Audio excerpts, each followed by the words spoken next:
꼭 알아야 할 어제의 뉴스. 박근혜 전 대통령을 집권으로 제명한 홍준표 대표가 서청원 최경환 의원의 운명은 의원총회로 넘겼습니다.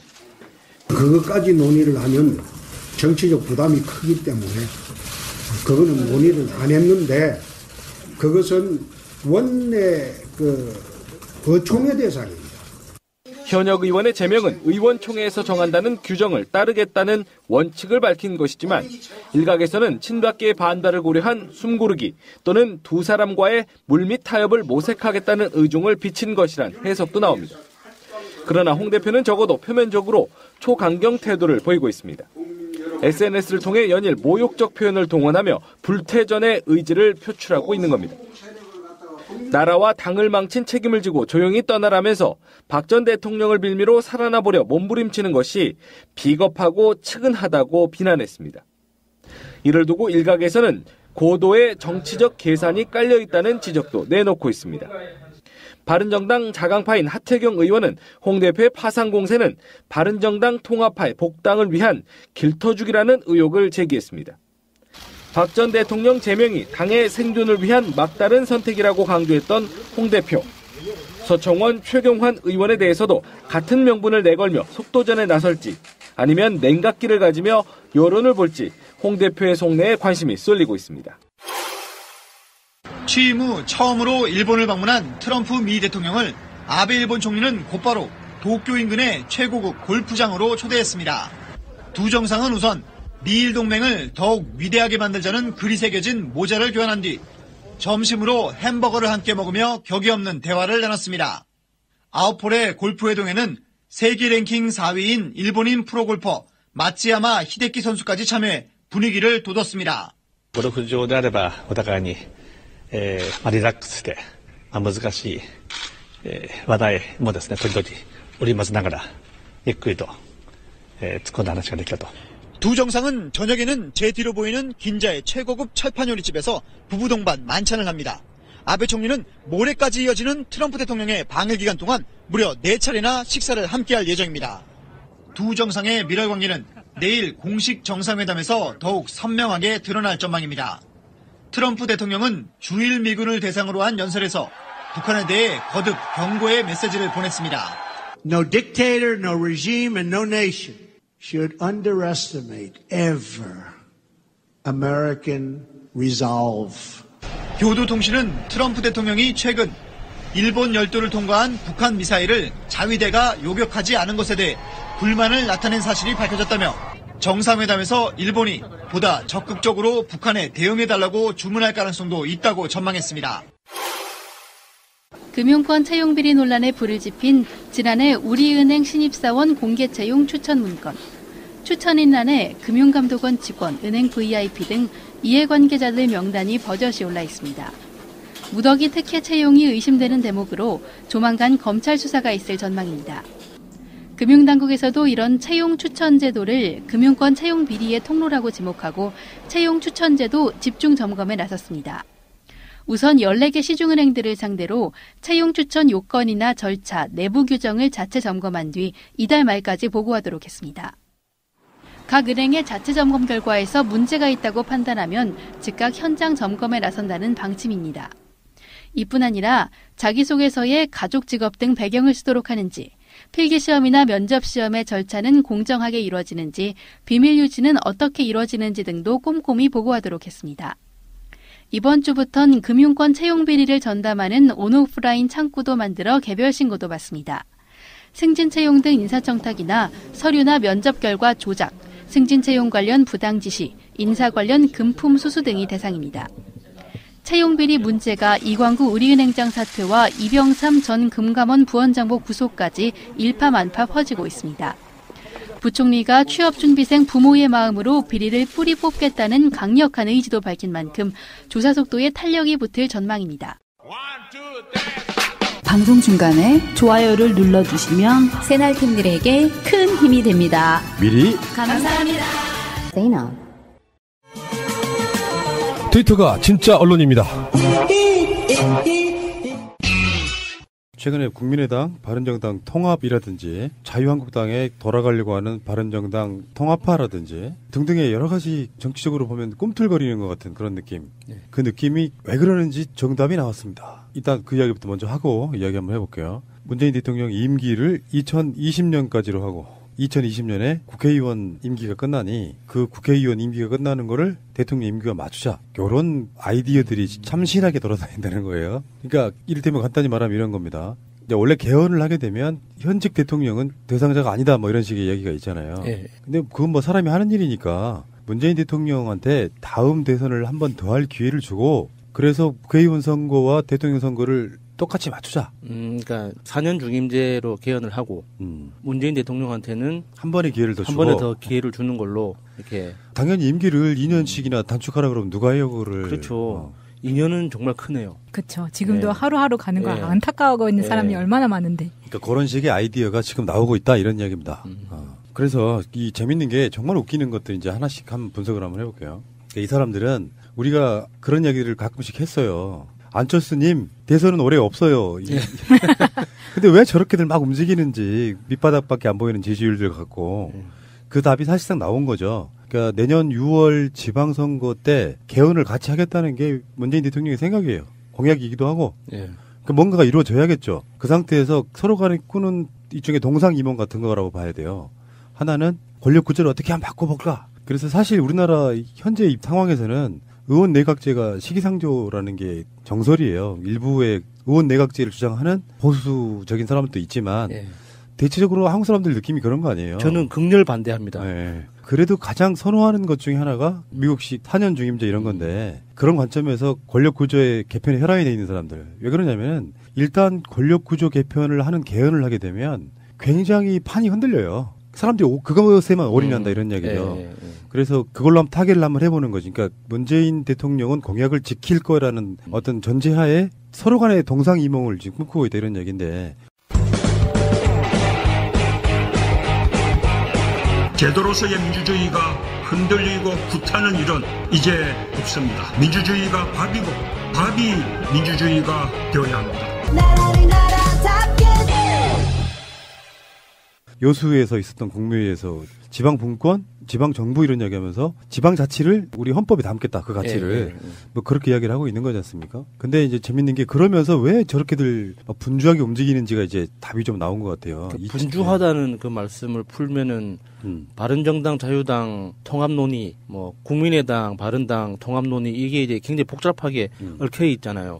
근데 그 이유가 그 말씀하신 개헌과 맞물린 선거 문제, 대통령 선거를 바라보고 지금 미리 움직이고 있다는 그런 말씀인 거죠. 그렇죠. 그러니까 밑밥 까는 거죠. 계속해서 밑밥 깔면서 이 상황에서 가장 중요한 게 그 밑바탕에 뭐가 깔려 있어야 되냐면 지방선거의 승리랄까 또는 선방. 미미하지만 존재감이라도 과시해야 된다고 하는 그들 정치 세력 사이의 절박함 같은 건데요. 이제 중요한 게 재밌는 게 정치권의 분석은 그런 거예요. 일단 홍준표는 왜 김무성을 받아들이려고 할까? 그 부분은 답이 어떻게 보면 쉽게 나오는 거예요. 홍준표 자체가 우리가 말하는 것처럼 독고다인데 홍준표가 대선 때 13명을 받아들였잖아요. 바른정당을. 지금 현재는 홍준표가 독고다이지만 홍준표에게 붙어있는 세력들은 점점 늘어나는 거예요. 홍준표 대선 넣겠다고 바른정당에서 넘어왔으면 일단 이게 잠정적으로 홍준표계가 되는 거죠. 자유한국당 내에서는 말이에요. 그렇지만 압도적인 다수를 차지하고 있는 친박계를 못 이기잖아요. 그러니까 홍준표는 김무성이 들어와서 지금 바른정당에 있지만 들어와서 친박계의 대항마로서 위치해 주길 바라는 거예요. 일단 뭐 그들 사이는 거물이니까 그런 측면이 있는 거고 반대로 김무성은 노림수가 더 심각해요. 김무성은 홍준표의 대부분 판결로 홍준표가 낙마하는 걸 기대하는 거예요. 그러면 홍준표 대타로 김무성이 당대표까지 할 수 있는 굉장히 같은 수를 놓고 다른 꿈을 꾸는 거죠.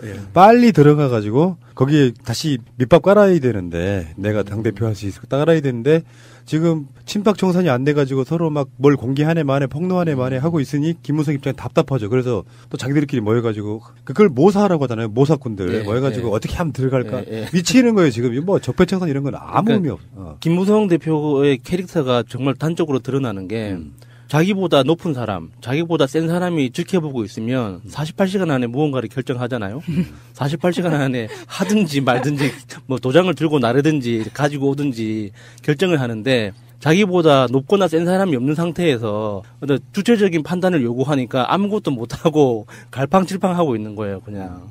그런 캐릭터가 너무 드러나는 것 같아서 재밌기도 하고 그 덩치에 그 풍채 정말 좋은 사람이잖아요. 근데 그 자그마한 마음이 보이니까 좀 짜증나기도 하고 귀엽기도 하고 굉장히 복합적인 감정이 들더라고요. 무쩔이라는 표현이 그런 거잖아요. 사실은 간땡이 되게 작은데 대장 노릇 되게 많이 했다 그랬잖아요. 그거에 이제 뭐 씀씀이 좋아서 아마 그런 것도 있을 거라고 보고 우리 노룩패스 이야기 했지만 원래 그렇게 아주 감정치 하시는 분 아닙니까? 이번에 해외 국정감사 끝나고 귀국하면서는 들어올 때 그렇게 패싱 안 했다고 정확하게 사진이 뜨더라고요. 쩔었네. 무쩔. 아이씨. 그리고 이제 유승민 같은 경우는 제가 전에도 말씀드린 것처럼 본인은 자유한국당으로 돌아가고 싶어 해요. 근데 어떤 내부적으로 바른정당이라고 하는 그 소규모 정당에서 갈등 관계가 성립이 되면 간단히 말하면 이런 거죠. 유승민은 김무성이 하는 그런 식의 주도가 싫은 거예요. 왜 이런 거 있잖아. 팟캐스트에서 그런 거 있거든요. 굉장히 중요한 아이템인 인터뷰를 다른 사람들이 인터뷰를 먼저 하면 따라한다는 소리 들을까 봐 하기 싫어지는 거 있는 것처럼 김무성이 주도를 해서 유승민 패싱 이런 개념으로 막 나가려고 하잖아요.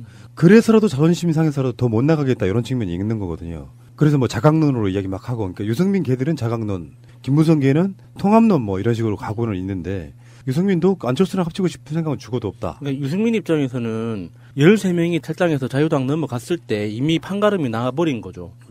사실 충분한 의원 숫자가 확보돼 있을 때는 그래도 뭔가 이렇게 운신의 폭이라고 하죠.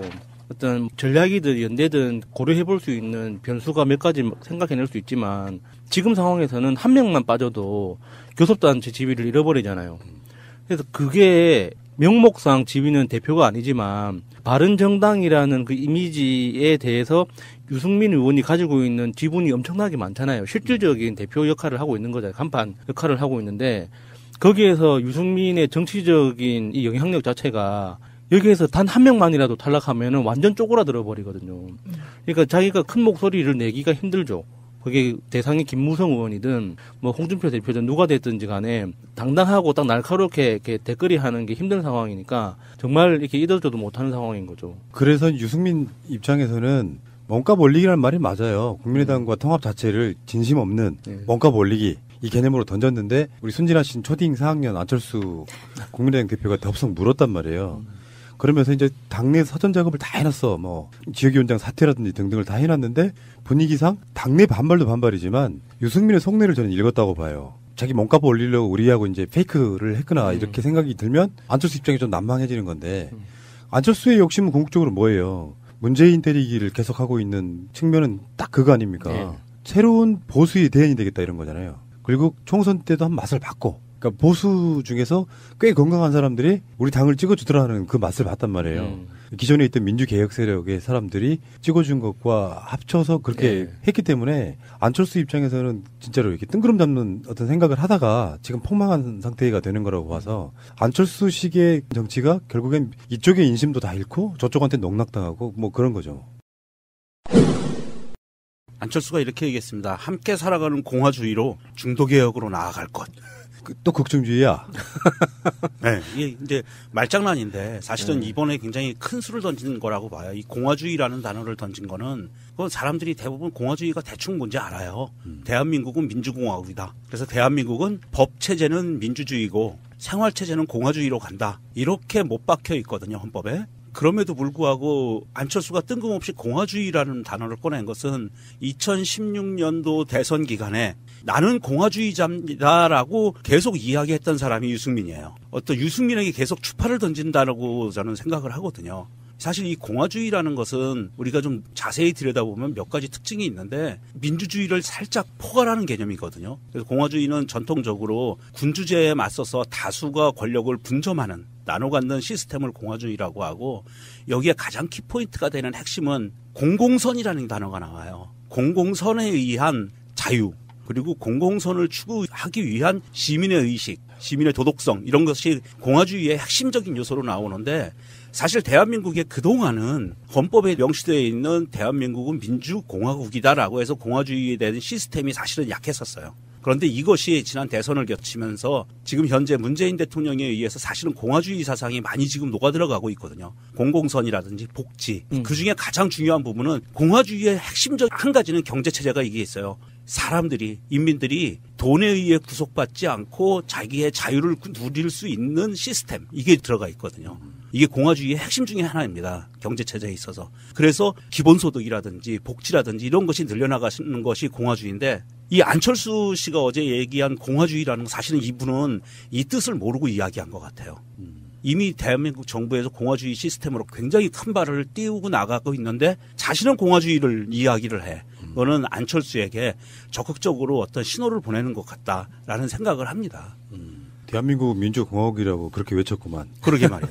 여기에서 그 공화주의의 한 가지 핵심적인 거는 이게 있어요. 연대사상, 연대주의. 아, 다 말장난이야. 뭐 그게 얼마나 큰 의미가 있겠어. 이거는 철학이에요. 공화주의의 철학은 지민들끼리 연대예요. 우리 새날이 추구하는. 연대. 고대도 아니고. 네.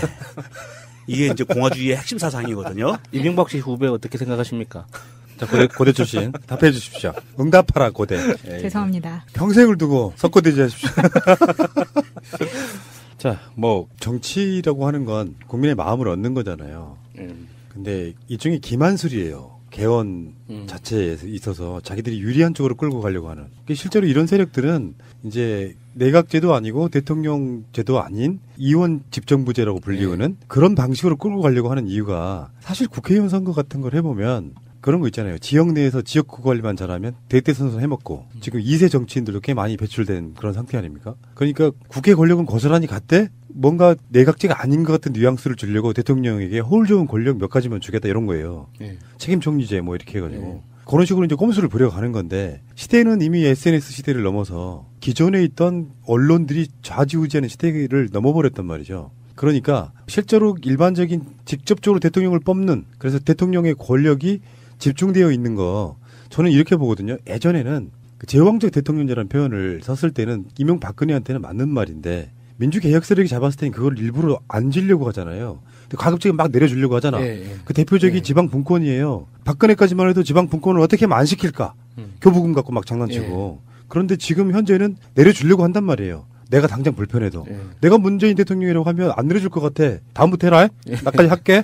근데 그렇게 안 하려고 하잖아요. 그런 관점에서 자기들 권력을 어떻게든지 기득권처럼 유지하고 대통령의 권력은 빼앗고 하는 그 노림수가 있는 거거든요. 실제로 국민들한테 나눠줄 권력은 없는 거예요. 이런 사람들한테. 선거 넘어가면 안 되고 저는 내년 지방선거 때 굳이 개헌 안 해도 된다고 생각합니다. 저도요. 네. 이번에 그 신고리 오리콕이 공론화위원회 뭐 그런 방식까지는 아니더라도 중요한 문제에 대해서 공약했다 그래서 그 공약이 안 지킬 생각으로 뭔가를 하면 안 되는 거지만 이미 국회에서 개헌 특위 같은 걸 통해 가지고 합의가 안 돼. 일단 권력 구조부터가 합의가 안 되는 상태에서 굳이 그거를 공약 지키겠다고 해봐야 저는 별 의미가 없다고 생각하고 이번에 꼭 굳이 개혁하겠다 그러면 권력 구조 일단 킵해둔 상태에서 그것만 해도 돼요. 헌법에 담아야 될 가치, 복지, 인권, 지방 뭐 이런 걸 넣는 방식으로 가도 된다고 생각합니다. 그러니까 구조 자체가 어떤 문제가 있기 때문에 구조를 뜯어 고쳐야 된다라는 그 논리잖아요. 지금 제왕적 대통령제를 뜯어 고쳐야 된다고 개헌해야 된다고 주장하는 쪽에서.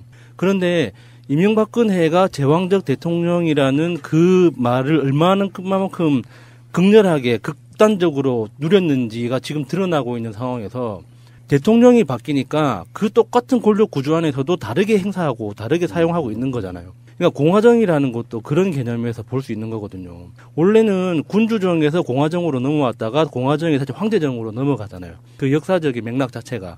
그러면은 공화정이 어떻게 황제정으로 넘어가게 됐느냐. 국가의 비상사태가 계속 반복적으로 닥치니까 독재관이라는 임시직이 계속 반복적으로 이어지는 거예요. 그래서 그 독재관이라는 그 직책을 공식화시킨 게 일종의 황제의 개념인 거거든요. 그러니까 공화정이라는 그 굉장히 훌륭했던 정치 시스템도 주변 환경이나 공화정이라는 그 시스템 자체가 어떤 황제의 형태를 띌 수 있는 거거든요. 그러니까 이게 우리나라가 지금 당면하고 있는 지금 현재 권력 구조 자체가 대통령제가 옳으냐 그르냐라는 고민도 해야 돼요. 학문적 차원에서는 해야 되는데 현실적인 차원에서는 똑같은 대통령제 안에서도 박정희가 했을 때와 김대중 대통령이 했을 때 그리고 박근혜가 했을 때와 문재인이 했을 때가 어떻게 다른지는 우리가 몸으로 직접 보고 있는 거잖아요. 직접 현실에서 보고 있는 건데 이 시스템 자체가 잘못됐다고 우기기 시작하는 거는 사실 다른 저희가 숨어 있다는 걸 의심할 수밖에 없는 거죠. 근데 상상은 재밌다. 아까 초반에 말씀드렸던 것처럼 2020년까지 문재인 대통령 임기 3년 하고 예. 그리고 당연히 안 받아주지. 그렇게만 하라 그러면 4년 더 할 수 있어. 예. 그 사이에 자기들은 민심의 어떤 흐름을 바꿔보겠다는 거잖아요. 굉장히 귀엽고 깜찍하네요. 그리고 최근에 요 비슷한 논의를 막 해왔던 분 한 분 계시죠. 김종인 씨. 김종인 씨가 최근에 수개월 만에 처음으로 모습 드러내셨다고. 그분의 성향은 이런 거였었거든요. 문재인 대통령이 비대위원장을 시켜줬는데 사실 문재인 대통령 선발을 되게 많이 자르려고 했던 측면에 공천들을 많이 했잖아요. 그러면서 속내는 그런 거였어요. 문재인은 박스권에 갇혀 있기 때문에 문재인으로는 대통령 정권 교체 못해. 그래서 계속 뭔가를 띄우다가 쪼그라들다가 지금 이분 괜히 국회의원 직원 한 날리고. 네, 아쉬울 게 없는 사람이기 때문에 뭐 요번에 뭐 책도 한 권 써서 뭐 출판 기념회 했다고 하던데 누가 사냐고. 네. 누가 안 사도 뭔 상관이에요. 냈다는 게 중요한 거지. 뭐 돈 많은 사람이 뭐 그럴 수도 있는 거죠. 그런 식으로 굉장히 많이 헛발질하고 계시는 분들이 일부에 있어요 보면. 근데 이분도 이제 이런 얘기가 또 귀 속으로 들리면서 설깃해서 또 거기에 또 한 숟갈 얹으려고 하지 않을까. 제가 당원으로서 활동하면서 정말 분노에 차가지고 악에 맞춰서 그 게시판에서 막 24시간 상주하면서 막 욕을 해댔던 유일한 사람이 김종인입니다. 그 노회한 그 욕심, 그 더러운 그 욕망 덩어리가 보이니까 네. 참을 수가 없더라고요. 저는 어떤 상황에서도 그냥 문자 메시지로 화이팅 이게 하나 보내거나 안 그러면은 이렇게 댓글 뭐 좋은 글 있으면 댓글 좋아요 한번 눌러주거나 요 정도 선에서 했지. 제가 직접 게시판에 들러붙어서 김종인 나가라부터 시작해서 아 정말요? 미친 듯이 써적인 적은 별로 없거든요. 정말 싫습니다. 이분에게 CS로 칭합니다. 뭐요? 추호 스나이퍼. 알겠습니다. 재밌는 상상이었습니다. 진짜 중요한 개헌에는 이 다음 방송에서 이어질 복지라든지 이런 개념이 더 중요하다. 그렇죠. 예. 사실 권력 구조가 중요한 건 아니라고 봐요. 누가 어떤 형태로 국민을 더 위하는가. 적폐청산? 그 다음에 뭐 할 건데 답은 하나밖에 없습니다. 이제는 복지라고 말씀드릴 수밖에 없는 거예요. 그 복지 방송에서 또 다른 얘기 하겠습니다. 새가 날아든다는 여러분들의 하트를 먹고 삽니다. 잊지 않으셨죠? 에피소드 제목을 누르고 플레이가 되면 오른쪽 위에 하트를 꾹 눌러주세요. 오늘도 감사합니다. 더 많은 분들이 들을 수 있도록 하트 꼭 눌러주세요. 정권 연장을 위한 싱크탱크 24번째 시간입니다. 우리가 방송을 1회 할 때마다 1년씩 연장됐으면 좋겠습니다. 25년 동안 연장했는데 오늘 나오신 분들 소개해드리겠습니다. 복지국가 소사이어티 핵심 브레인 이상구 운영위원장님. 예, 반갑습니다. 이상구입니다. 그 브레인이의 브레인 이상희 공동대표님. 안녕하세요. 이 칼럼 진행자 이상희 교수입니다. 일단 숟가락을 확 얹으시네. 네. 요새 이 칼럼 안 돼서 죽겠어. 이 칼럼 안 되지. 서정우 씨 퀴즈맨이 너무 노력을 안 하는 것 같죠? 너무 게을러요. 자기 목소리 패권 자꾸 그것만 내세우니까. 이게 지금 제가 이렇게 말씀드린 이유가 오늘 안 나왔기 때문에 또 우리가 또 그 뒷담화와 배신자 프레임으로 가야 돼요. 어디 갔어요, 근데 퀴즈맨은? 따뜻한 남쪽 나라에 휴양을 하러 갔습니다. 좋을 때다. 예. 이 칼럼이 지금 몇 회쯤 나왔어요? 국민 라디오 이상의 칼럼 읽어주는 남자를 한 지가 벌써 한 5개월 됐죠. 그 문재인 대통령 취임하시고 저희들이 한 보름 뒤에 시작했으니까 지금 5개월 됐죠. 5개월 됐는데 별로 크게 이렇게 발전이 없고 매 제자리 걸음이에요. 일주일에 에피소드가 3개 나가는데 그러니까 목요일, 금요일, 월요일 이렇게 3개 나가거든요. 그런데 뭐 여전히 그냥 200위권, 300위권을 맴돌고 있어요. 그래서 우리 존경하는 프로나무께서 좀 세게 좀 홍보를 해주시고 우리 친애하는 새가 날아든다 애청자들께서 이 칼럼을 많이 좀 청취해 주시면 저희들도 뭐 100위권 안으로 한번 쑥 들어갈 수 있지 않겠습니까? 그 애청자 여러분, 우리 계열사입니다. 맞습니다. 계열사 맞아요.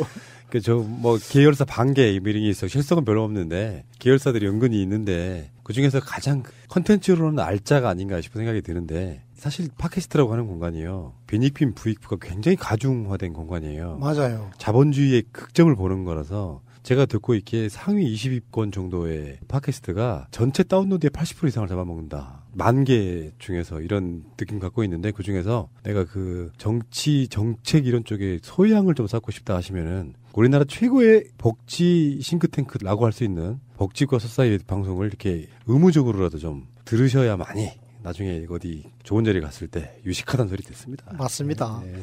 그 국민 라디오 책에서도 좀 안타까워하는 것 같아요. 자기네들이 봤을 때 PD 입장에서 제일 많이 준비해 오고 시나리오를 늘 다 준비해 오거든요. 그리고 콘텐츠가 정말 좋다고 그래요. 그런데 이게 이제 그렇게 많은 분들이 듣질 않고 순위가 이게 뭐 5개월 동안 거의 제자리 걸음이니까 처음 시작할 때도 한 200~300위권이었는데 지금도 200~300위권으로 맴돌고 있으니 그러니까 좀 안타깝죠, PD들도. 그래서 좀 힘을 좀 실어 주십시오. 이게 요즘은 또 그 휴대전화에 팟빵 구독하기 그 기능이 또 없어져 버렸더라고요. 그 희한해요. 구독과 기능이 있죠. 왜 없어요? 아니 그게 없어져 가지고 요즘은 그 캐시로 전환되는 거 있잖아요. 무료. 캐시 적립 C자가 뜨고 그리고 그게 없어져 버렸어요. 그래가지고 옛날에는 구독하기 해놓으면 구독하기를 누르면 이제 구독하기가 없어진 게 아니고 구독하기가 없어지면 이 SNS도 안 되는 거고요. 팟빵 앱을 이렇게 보시면 딱 펼치잖아요. 팟빵 앱을 딱 펼치면 이 중에 마이라고 있어요. 마이. 네. 이걸 누르면 여기 구독 목록도 있고 다운로드 목록도 있고 다 나오거든요. 마이라고 하는 걸 눌러야 돼요. 오른쪽 하단에 마이라고 있는데 거기 보면은 구독된 팟캐스트들이 쭉 리스트가 나옵니다. 보시고요. 그 옛날에는 우측 상단에 구독하기 표시가 있었는데 그게 그러니까 어디로 내려갔다고요? 저도 오른쪽 하단에. 오른쪽 하단에 마이. 마이, 그렇지. 영어로 마이라고 돼 있어요? 내 구독 목록, 내가 쓴 댓글, 내가 지금까지 다운로드 받은 거 이런 게 다 거기에 들어 있어요. 저도 지금 처음 알았습니다. 그거 막 찬이라고 얘는 먹었는데 못 찾았는데 오늘 우리 프로나무께서 너무 쉽게 가르쳐 주시네. 아날로그 시대의 이 적폐. 아니에요. 저도 꽤 하는 편인데 그걸 몰랐는데 그걸 좀 알려주시지. 근데 어쨌건 구독하기를 좀 많이 해주시고요. 그래서 그 제일 좋은 방법은 그냥 거기 이상이 앞뒤로 똑같잖아요. 이자 상자 이자 앞뒤로 해도 제 이름이 똑같잖아요. 이효리 사촌이십니다. 이게 똑같습니다. 그래서 이상이 제 이름 석자를 딱 치시면 검색하시면 이상의 칼럼 읽어주는 남자가 뜨거든요. 그러면 그거 좀 열어봐 주시면 굉장히 많습니다. 지금까지 이상 히로 검색했을 가능성이 높아요. 안 나오죠, 당연히. 이상 2로 검색해 주세요. 이상희 대표님, 형님은 이상 1이죠? 1입니다. 확실하죠? 확실합니다. 그리고 그러면 동생은요? 동생은 맨 막내가 이상 10이죠.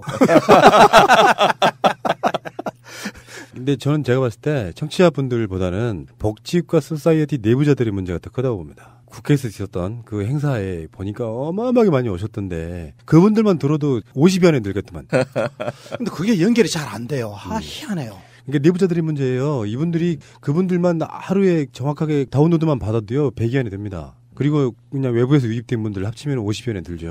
집토끼부터 잡아야 돼요. 그렇지. 집토끼부터 잡아야죠. 저는 새가 날아든다 애청자 여러분을 저희 집토끼라고 생각하겠습니다. 계열사인데 뭔가 좀 이렇게 그 영업수익이 잘 안 나는 게 있어요. 조금만 도와주시면 저희들 영업수익을 많이 내가지고 새가 날아든다에 크게 도움이 되도록 하겠습니다. 여러분들이 지금 받고 계시는 어떤 그 건강보험의 여러 가지 혜택 그리고 복지정책의 여러 가지 혜택들을 실질적으로 이렇게 만들어내신 분들의 방송이세요. 이거는 이제 이중에 이분들한테 여러분들이 빚을 진 거예요. 그러면 그 빚을 이렇게 뭐 돈 달라고 그래? 이거 청취하기로 들어주시면 감사하다는 말씀드리겠고 이상 2로 검색하시거나 이게 검색 안 해도 첫 화면에 나와줘야 되는데 그 정도는 돼야죠. 그래 꼭 검색을 해야 돼요. 이상 2로. 또 이 칼럼으로 검색이 안 돼요. 이상희의 칼럼 읽어주는 남자인데 이상희 제 이름 석자만 하면 거의 딱 나옵니다. 알겠습니다. 자, 오늘 퀴즈는 생략하겠습니다. 잠시 후에 오겠습니다. 자, 오늘은 서정훈 씨가 없는 관계로 방송을 쉴 수도 없고 서정훈 씨는 그렇게 생각하잖아요. 5분 동안에 자기 코너가 최고로 그 빛을 발하고 있다 이렇게 생각하는데 모든 것이다. 네, 그렇지. 충분히 그럴 만합니다. 비주얼이나 목소리나 이런 걸로 보면. 그런데 우리는 이제 뭐 누가 듣냐 안 듣냐 이런 차원보다 단순히 재미를 위해서 갈 수는 없고 최소한 어쩌면요 새가 날아든다 전체로 보면 이 방송은 재밌으면 안 돼요. 그 깃털처럼 얇은 그 가벼움 그런 재미로 가서는 안 된다고 생각합니다. 묵직하게 우리는 가야 될 길 가야 된다 이렇게 생각하는 범위 내에서 사실은 10월 달에 있었던 국정감사 이 국정감사들이 얼만큼 잘했고 어떤 의미를 갖고 있고 이런 것들을 마무리를 해야 되는데 그런 걸 해주는 방송은 또 사실은 묵직하게 가는 우리 정연 방송밖에 없다. 저는 그런 자부심을 좀 느끼고 있습니다. 국정감사에 대한 일단 개요를 먼저 말씀드리면은 국정감사는 해년마다 한 번씩 있어요. 한 달 정도.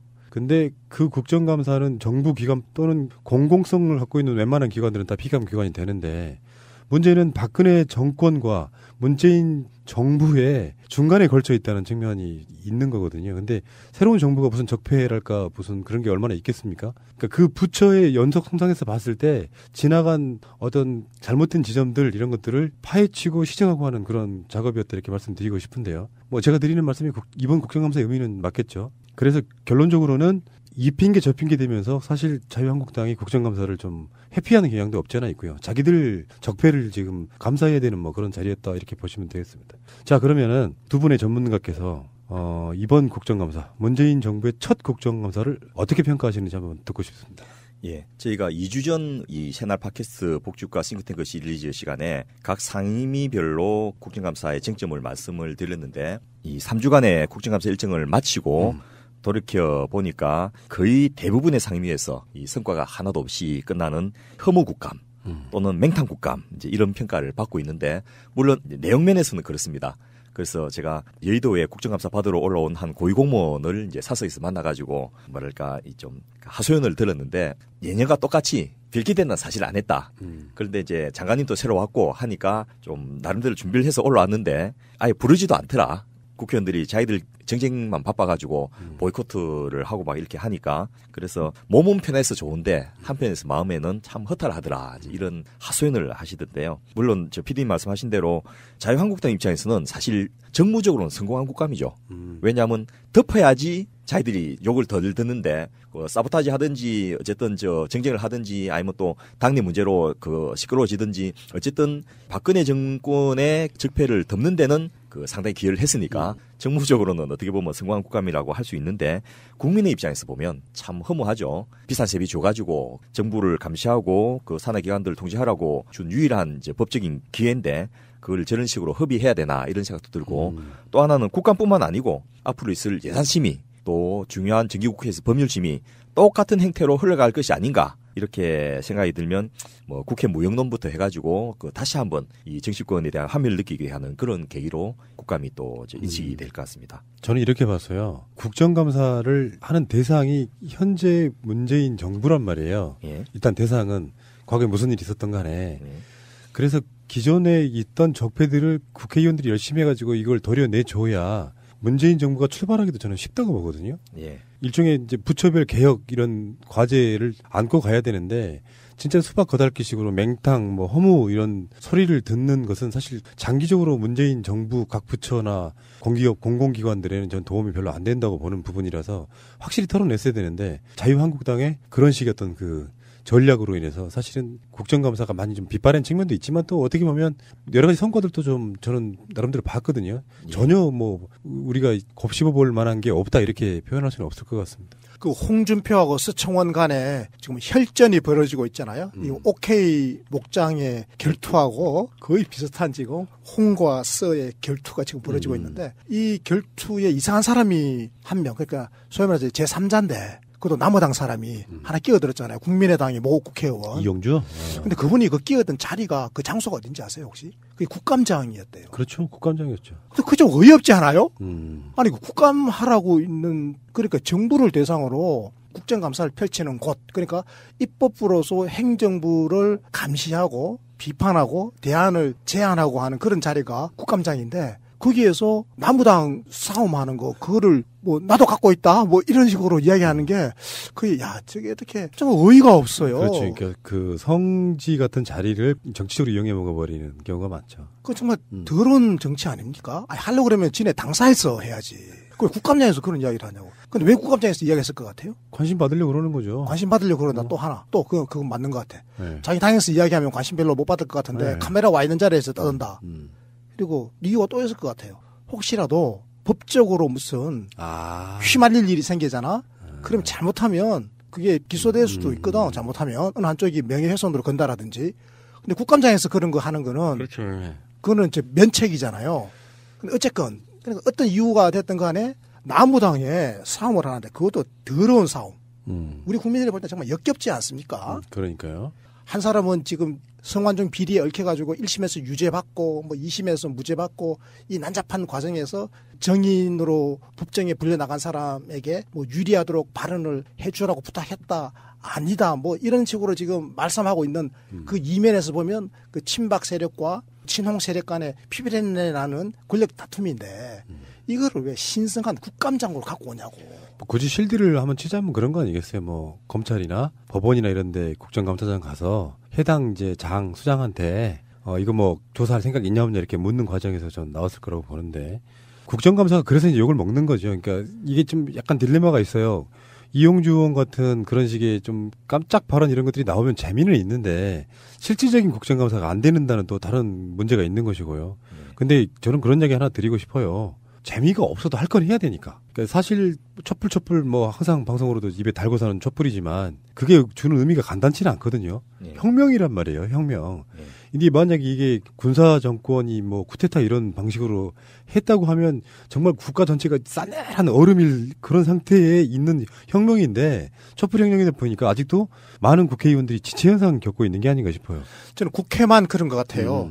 혹시 오늘 한겨레 신문 그 촛불과 관련해가지고 검찰이 얼마나 달라졌는지에 대한 그 시리즈 1면 톱으로 나왔습니다. 1면으로 나오고 또 뭐 3면인가 쭉 연계돼가지고 나온 취재 기사가 있는데 검찰을 출입하는 기자가 그 적폐 세력을 척결하는 촛불혁명의 그 1년 과정 있잖아요. 그 1년 과정을 쭉 시간 순으로 따라오면서 검찰의 태도가 어떻게 바뀌었는지를 기록하고 있는 거예요. 너무 재밌어요. 나중에 이걸 아마 무슨 다큐멘터리로 만들면 진짜 재밌을 것 같아. 말이 계속 바뀌잖아요, 검찰이. 처음에는 뭐 박근혜에 대해서 수사할 거리도 아니다 했다가 나중에 하나씩 태블릿 PC 나오고 그때까지만 하더라도 뇌물죄 같은 거는 최순실인데 걸지도 않았잖아요. 그런데 나중에는 이제 걸게 되고 하나씩 검찰이 태도를 조금씩 바뀌어 가는 거. 그러면서 결정적으로 이렇게 검찰의 태도가 바뀌기 시작하고 더 많이 바뀌고 근데 지금까지 오게 된 이 과정에서 질적으로 변화하는 시기가 있는데 그 시기가 바로 촛불이 가장 뜨겁게 타올랐던 시기였다. 맞습니다. 결국 그 촛불의 힘이 검찰도 저렇게 이제 바꿔놨잖아요. 물론 뭐 또 언제 또 틈만 나면 돌아갈지는 모르겠지만 어쨌건 지금은 바뀌었거든요. 그리고 이 적폐가 잘 청산되면 문재인 정부에서의 검찰은 구조적으로 달라지지 않겠느냐라고 하는 기대를 할 수 있잖아요. 그런데 이게 안 바뀐 곳이 국회예요. 그렇죠. 예. 왜 그러냐? 저는 왜 그런지 이유를 알겠어요. 그러니까 검찰은 어쨌거나 간에 문재인 정부의 행정부에 속해 있잖아요. 그런데 문재인 대통령 자체가 촛불이 만들어낸 대통령이잖아요. 근데 지금 제 국회에 있는 저분들은 촛불하고 아무 상관없는 저 국회의원들이야. 촛불이 만든 국회의원들이 아니야. 그렇게 해서 그런 건지 자꾸지간 촛불혁명의 취지를 훼손시키는 일을 이번 국감에서도 저는 한 거다.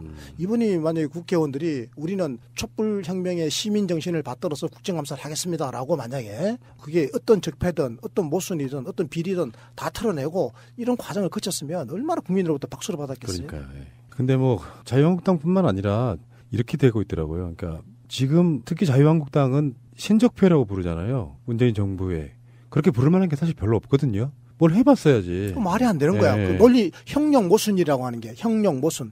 이게 적폐라는 게 폐단이 쌓여온 건데 차곡차곡 세월이 지나서 쌓인 거잖아요.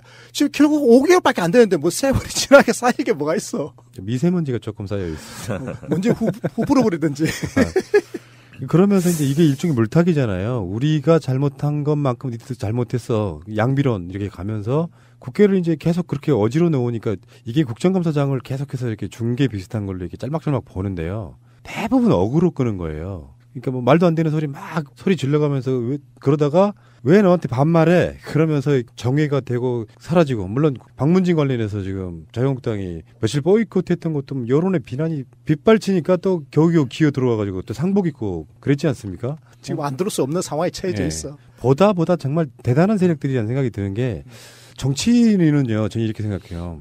이게 약간 장제원 같은 건데 옛날에 정말 나쁜 사람이었어요. 국회의원으로서. 뭐 약간 폭력도 주도했고 국회 내에서. 그러다가 최순실 박근혜 국정농단 게이트가 터졌을 때 그 방을 뛰쳐나와가지고 막 청문회 같은 거 막 세게 질렀잖아요. 사람들은 그러면 거기에 나쁘다고 생각하는 사람에 대한 인식이 바뀌면서 호감을 느껴요. 그러다 다시 저쪽으로 돌아가서 또 반대로 섰는데 어떤 과거에 대한 입장, 자기들의 무슨 게이트나 적폐에 대한 입장을 그동안 우리가 좀 많이 잘못했다.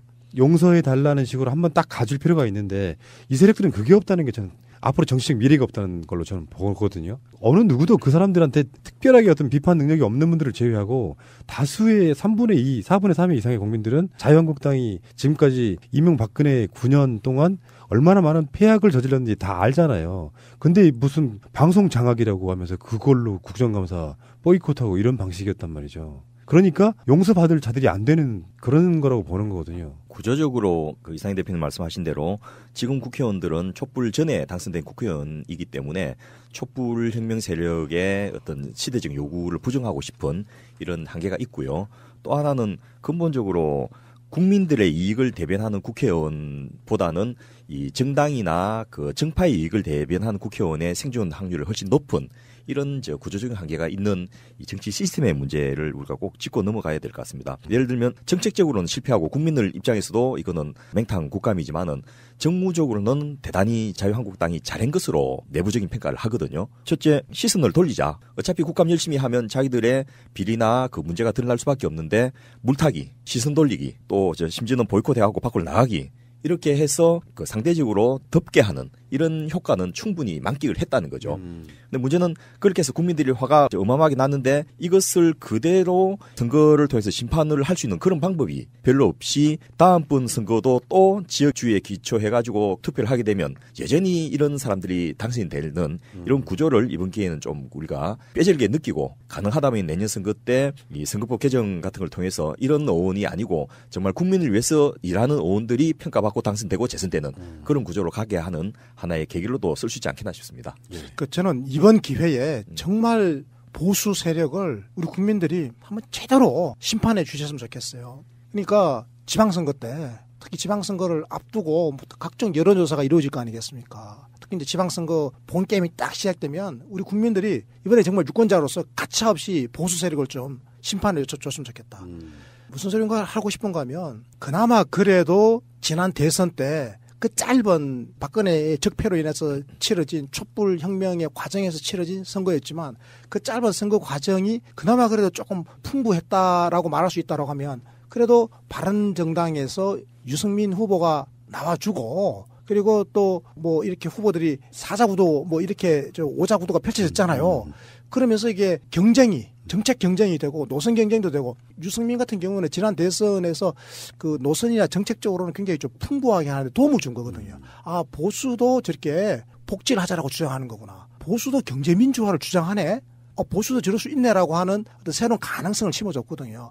그래서 박근혜의 정세 없는 복지라고 하는 말도 안 되는 레토릭을 홍준표가 그대로 고수하고 있을 때 유승민은 정세 없는 복지는 허구입니다라고 이 대선 캠페인에 나와서 노골적으로 이야기하고 방송 토론에서도 그렇게 이야기를 했단 말이죠. 그래서 많은 사람들에게 아, 이제 우리 정치가 좀 다양성을 가지고 좀 역동적으로 이렇게 다당제의 합의제 민주주의를 갈 수 있는 가능성을 좀 보여주는구나라고 해서 많은 지식인들 그리고 깨어있는 시민들에게 잠시나마 발전의 가능성, 정치의 발전의 가능성이 열린 그런 모습을 연출해 줬는데 한번 보세요. 지금 김무성 같은 저런 자들이 다시 다 돌아가고 있잖아요. 아까 말씀하셨던 그 장재원 그런 분들은 벌써 돌아갔잖아요. 저거 집으로 원대 복귀했거든. 그래서 지금 원대 복귀하려고 지금 만반의 준비를 다 갖춰놓고 지금 짐 다 꾸려놓고 지금 요시 땡 하기를 기다리고 있는 사람들이 지금 한 10명 된다는 거 아니야? 지금 바른정당에서. 이런 걸 이제 지켜보면서 왜 가려고 그러겠어요. 이게 바로 보수가 흩어지면 죽는다. 그래도 박근혜 적폐 같은 거 이런 거 낡은 보수에 정말 터무니없는 적폐 같은 거를 청산을 안 하더라도 우리는 뭉쳐 있으면 그래도 우리 보수 국민들이 역시 우리를 찍어준다. 가야 된다. 이거거든요. 그러니까 지금 바른정당의 자강파 이런 사람들은 설당을 잃어버렸다고요. 지금. 대한민국의 보수 정치가 지금 이 꼴이 돼 있어요. 그래서 저는 건강한 보수가 다시 나타나지 않으면 저는 건강한 진보도 없다라고 하는 망고의 진리를 생각해 본다면 진보가 정말로 진실되게 건강하게 장기 집권하더라도 아무 문제가 없으려면 보수도 건강해져야 되는 거예요. 자, 그렇게 되려면 이번 이제 다가오는 선거에서는 저는 우리 유권자들이 보수를 제대로 심판해 버려야 된다. 그런 생각합니다. 그런데 이제 국정감사에 대해서 그래도 어쨌든 이제 끝났으니까 성과를 평가를 좀 해봐야 되겠는데 우선 첫 번째는 우리 국민들이 이런 것을 먼저 좀 저희는 살펴보고 싶은데요. 국정감사에서 언급이 안 됨으로써 사실은 국민들이 손해본 게 굉장히 많은데 언론이 이런 것들은 거의 보도를 하질 않아요. 예를 들면 각 상임위별로 국정감사 시작하기 전에 언론들을 뽑았던 쟁점이 될 것이라고 그 예상하는 리스트들이 쭉 있었습니다. 표로도 만들고 막 신문에 전면도 나고 이렇게 했는데 예를 들면 법사위에서 공비처 신설 문제 언급도 못하고 그냥 흘러가 버렸어요. 언급도 안 됐어요? 예. 그 대신에 박근혜 재판이 무리하게 진행된다든지 박근혜 구속의 정당성이라든지 이런 거 가지고 시끄럽게 시간을 보내버렸고 산업통상자원부나 중소벤처기업위원회 이제 같이 운영하고 있죠. 여기서는 탈원전에 대한 공방은 있었지만은 이 한미 FTA에 대한 대응 논의 이거 사실 여야가 같이 머리 맞대서야 될 부분인데 이것에 대해서 얼마나 준비됐는지 점검도 못하고 그럼 앞으로 어떻게 할 것인지 그런 의견도 전혀 듣지도 못하고 시간이 지나가 버린 거죠. 이 지점을 좀 짚고 가면 국회의원들이 한미 FTA를 저는 모른다 한 표예요. 그렇죠. 언급하기엔 너무 광범위하고 방대해. 그러니까 그냥 넘어가 버리는 거죠. 또 기재위에서는 지금 당장 문제가 될 법인세 인상 이 부분에 대해서 핀셋 증세, 초고수층 증세 부분을 하겠다고 발표를 했고 그것을 그러면 어떻게 얼마만큼 누구를 대상으로 할 것인지에 대한 논의가 진행돼야 되는데 그런 부분은 언급도 못하고 이제 끝나버렸고 국방위에서는 어마어마한 방산 비리들 많이 있지 않습니까? 그거 하나도 이야기 못하고 현장 방문 몇 개 하고 사진 찍고 이거로 시간 다 보내버리고 또 행안위 같은 데서는 정교조 합법화나 교원정치활동 합법화 이런 부분을 좀 논의를 했으면 하고 바랬는데 전혀 언급을 못하고 끝나버렸고 교문위에서는 국정교과에 가서 왜곡을 과연 누가 어떻게 했느냐 이거 분명히 까발켜야 될 내용인데 언급 못하고 지나가 버렸고 보건복지위에서도 문재인 케어 시행에 따르는 재원 조달 방안은 논쟁이 됐지만은 그럼 민간보험에 대한 규제를 어떻게 할 것인지 이런 부분에 대해서는 전혀 언급 못하고 흘러가 버린 거죠. 그리고 환노위에서는 지금 어마어마한 비정규직에 대한 규제나 고르시간 단축 같은 아젠다들을 기다리고 있는데 이것을 아젠다로 띄우지도 못하고 끝나버렸기 때문에 국민들 입장에서는 의원들이 해야 될 역할을 안 하면서 시간을 흘려버려서 우리 눈에는 보이지 않지만은 엄청난 손실을 입은 국감이었다 이렇게 평가할 수 있습니다. 이런 건 안 하는 만큼 손해인 거죠. 그럼요. 근데 안 하는 것은 보이지 않기 때문에 안 했다고 느껴지지 못하는. 그런데 이제 또 그래도 좀 성과가 있는 그런 것들도 꽤 있었는데요. 우선 지난 팟캐스트에서 국감에서 벌어진 이 문재인 케어에 대한 논쟁을 한번 다룬 적이 있지 않습니까? 네. 예, 그걸 보면서 저희는 진실 공방을 가지고 이야기한 것은 굉장히 잘 했는데 거기서 언급 안 한 부분 그것을 좀 우리가 국민들이 알아야 되겠다 싶은데요. 예를 들면 그 여야를 막론하고 문재인 케어 자체에 대해서는 비판을 잘 못해요. 왜냐하면 국민들 다수가 좋아하고 호응도가 너무 높으니까. 그런데 주로 야당 의원들이 비판하는 게 재원 대책을 마련하지 않고 한다. 이게 하나고 두 번째 그 해당 의사들 단체들 동의 받았느냐 뭐 이런 정도가 비판이에요. 근데 사실은 그분들이 하고 싶은 말은 따로 있었죠. 자기들의 큰 힘을 주시는 민간보험 회사들한테 손해가 나는데 그것을 직접적으로 이야기하고 싶은 마음이 꿀떡 같고 또 그것이 향후에 후원이라든지 또 언론사들의 광고와 직접 연관되기 때문에 자기들에 대한 보도라든지 이런 것과 직접 연관이 돼 있는데도 불구하고 그 이야기는 감히 꺼내지를 못하시는 거예요. 그러면서 이 건강보험의 보장성 강화 정책은 생색은 정부에서 내고 부담은 건보 재정에 준다. 뭐 이런 식의 이야기를 하고 또 어떤 의원은 재원 대책이 명확하지 않아서 나중에 엄청나게 미래 세대와 지자체의 부담으로 떠넘길 것이다. 이런 이야기도 하고요. 또 심지어는 전혀 근거 없는 이야기를 가지고 2017년 대비 2022년에는 건강보험료를 23조나 더 걷어야 된다.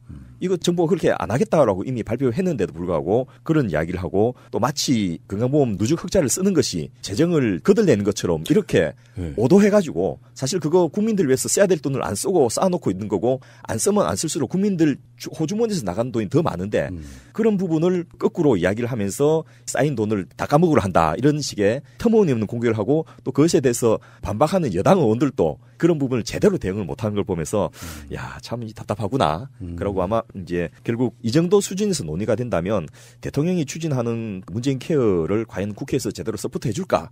이런 좀 아쉬움도 좀 들고 걱정도 되기도 합니다. 그런데 이게 지금 질문 내용 중에 자유한국당의 김모 의원이 이제 질문한 내용이 언론에 보도가 됐는데 그 내용의 핵심이 이래요. 그 문재인 케어를 보면 국민건강보험의 이제 보장성 강화 정책이 그 골자인데 그것이 생색은 정부가 내고 부담은 건강보험 재정에 지운다. 이게 말이 되는 이야기예요? 아니 정부가 뭐 또 생색을 냈다라고 하는지는 모르겠는데 아니, 당연히 건강보험 제도는 건강보험공단이 재정을 부담하는 거고 그거는 국민건강보험공단에다가 국민이 건강보험료를 당연히 내는 거죠. 그래서 건강보험료를 내고 그 돈으로 보장을 혜택을 받는 건데 기존에 내던 것보다 건강보험료를 더 내고 그 대신에 제대로 된 보장을 받을 거냐 이게 이슈인데 뭐 그냥 이렇게 수준 낮은 질문을 하는 거예요. 그러니까 알고 보면 사실 조삼모사 같은 이야기예요. 재정을 건전화시킨다. 그 프레임부터 저는 깨야 된다고 생각합니다. 예. 관련돼 있어 돈을 남겨두고 있으면 뭐해요? 그때그때 써야지. 쉽게 표현하면은 필요한 재원이 있다면 마이너스를 내서라도 써야죠. 예. 안 쓰고 있으면서 해야 될 일 안 하고 있는. 어쨌든 문재인 케어에 대해서만큼 또 우리 복지과 소사이어티 분들이 가장 자랑스럽게 생각하는 뭐 그런 제도 아니겠습니까? 그래서 저는 앞으로 이 논의에 대해서 관전 포인트를 하나 말씀드리고 싶은데요. 이 문재인 케어를 반대하는 분들의 이야기를 잘 들어보시면 그분이 누구를 대변하고 있는가. 요 입장에서 보면 딱 그 어느 편인지 명확하게 구분할 수가 있습니다. 그러니까 주로 안 된다라고 하는 분은 이유는 여러 가지 되지만은 결국 이제 문제가 민간보험 업계가 어려워지지 않느냐 이 이야기를 하고 싶은 거거든요. 그리고 해야 된다라고 하는 분은 국민 부담을 줄여줘야 된다. 이런 입장에 서 있는 거예요. 그래서 국민 편이냐 보험회사 편이냐 이번에 딱 하나의 시각으로 판단할 수 있는 좋은 아이템이 아닌가 싶습니다. 그러니까요. 그래서 이런 방송을 들어야 된다는 거예요. 마치 국회의원들이 국회에서 국정감사하면서 막 뭐라고 얘기하면 일견 맞는 말 같잖아요. 근데 알고 보면 내가 찍었던 저 사람이 나를 잘못되게 하고 있고 민간 보험회사나 잘되게 하고 있는 그걸 벌 줄 알아야 된다는 의미에서 우리 이 방송 열심히 들으시라는 말씀 드리고 싶고요. 그러니까 제가 한 말씀을 거기다 첨언하자면 그 많은 국회의원들 심지어는 한때는 다소 개혁적이고 심지어는 진보 성향이 좀 있었던 그런 중진 의원조차도 뭐 지금은 이제 국민의당에 가 계시지만 이런 분조차도 깜짝 놀랄 만한 질문을 하는 거예요. 뭐라고 질문하는지 아세요? 문재인 케어가 밑 빠진 독에 물 붓기가 될까봐 겁난다. 그분은 이제 선의로 문재인 케어가 밑 빠진 독에 물 붓기가 되지 않도록 밑이 빠진 독이 안 되도록 잘 단속하라 이 말 아니겠습니까? 그런데 건강보험 재정이 거들난다 이런 지금 걱정을 하는 거거든요. 근데 건강보험 재정이 거들나는 그 이전에 지금 우리 서민 가게가 가족 중에 누군가가 큰 병에 걸리면 서민 가게가 지금 이미 거들나고 있거든. 서민 가게 거들나고 있는 거를 먼저 걱정해 줘야 될 거 아니에요. 건강보험 제도는 문재인 대통령이 말씀하셨듯이 돈이 없는 서민들이 병원에 가기도 어렵고 또 막상 병원에 가게 되면 그나마 있는 돈을 다 날려버려가지고 빈민노로 전락하는 이런 안타까운 사연. 그래서 이게 나라가 아니다라고 하는 국민의 그 외침을 받아들여서 나라다운 나라를 만들겠다고 지금 문재인 케어를 내놓은 건데 이거가 근본적으로 해결해야 될 우리의 과제인데 이거는 지금 보통 사람들의 가게가 밑이 빠져가지고 지금 엉망이 되고 있는 이 상황은 방치해놓고 지금 건강보험 제도가 문재인 케어를 통해서 밑 빠진 독이 될까봐 지나친 강조점을 두는 것도 이것도 지금 진보적인 성향의 국회의원이 할 일은 아닌 거죠. 그렇죠. 그러니까 반대로 하면 반대밖에 안 더 되겠어요? 그렇게 되면 이제는 누구 편 들어주는 거냐? 결과적으로 문재인 케어 반대하는 쪽. 맞아요. 그냥 우리 국민들이나 문재인 케어에 조금 유감이 있는 사람들이나 아니면 보수적인 사람들 아니면 부자들 건강보험료 무지 많이 내고 있는 기업들 이런 사람들 입장에서 볼 때는 이게 보장성 확충되면 부담이 저거가 더 커지니까 반대할 거 아니겠어요? 그런 사람들은 그 말을 기다리는 거야. 아, 문재인 케어를 하게 되면 국민건강보험 재정이 밑빠진 독에 물을 붓기가 돼가지고 저 망하겠구나. 아, 문재인 케어 하면 건강보험 재정 고갈된다. 망한다. 이런 정치화를 지금 은중에 심어주려고 하는 거거든. 그래서 그거를 이제 악용해 먹는 거죠. 민주, 진보, 개혁 세력이라고 하는 국회의원들도 반대한다. 이런 식으로 간단 말이에요. 알겠습니다. 잠시 후에 오겠습니다. 대한민국 완전한 대한민국 문재인과 손잡고 다시 하는 우리 대한민국 끊지 마세요. 끊지 마세요.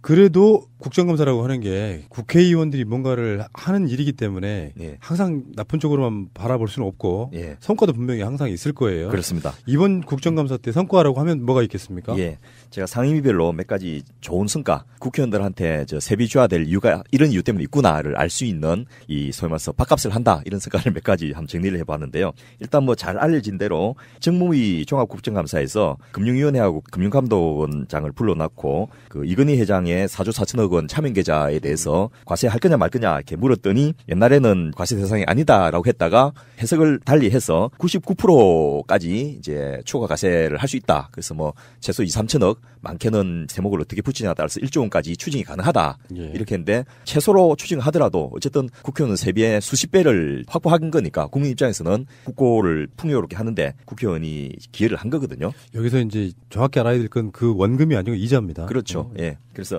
4조 4천억은 전체가 아니다. 오늘에서 자꾸 이걸 제대로 이야기 안 해주던데 그거는 분명히 좀 하셔야 될 것 같고 어쨌든 이런 것에 대해서 민주당의 의원이 안 챙겼으면 스르르 넘어갔을 거예요. 예, 묻혔었고. 예. 그런데 대놓고 최종국 위원장을 불러가지고 이 부분에 대해서 어떻게 하겠냐 입장을 밝혀라 했더니 다시 점검해서 할 수 있는 부분은 저 세금을 추징하겠다라고 이렇게 밝혀서 국민들을 대변해서 이제 역할을 했고요.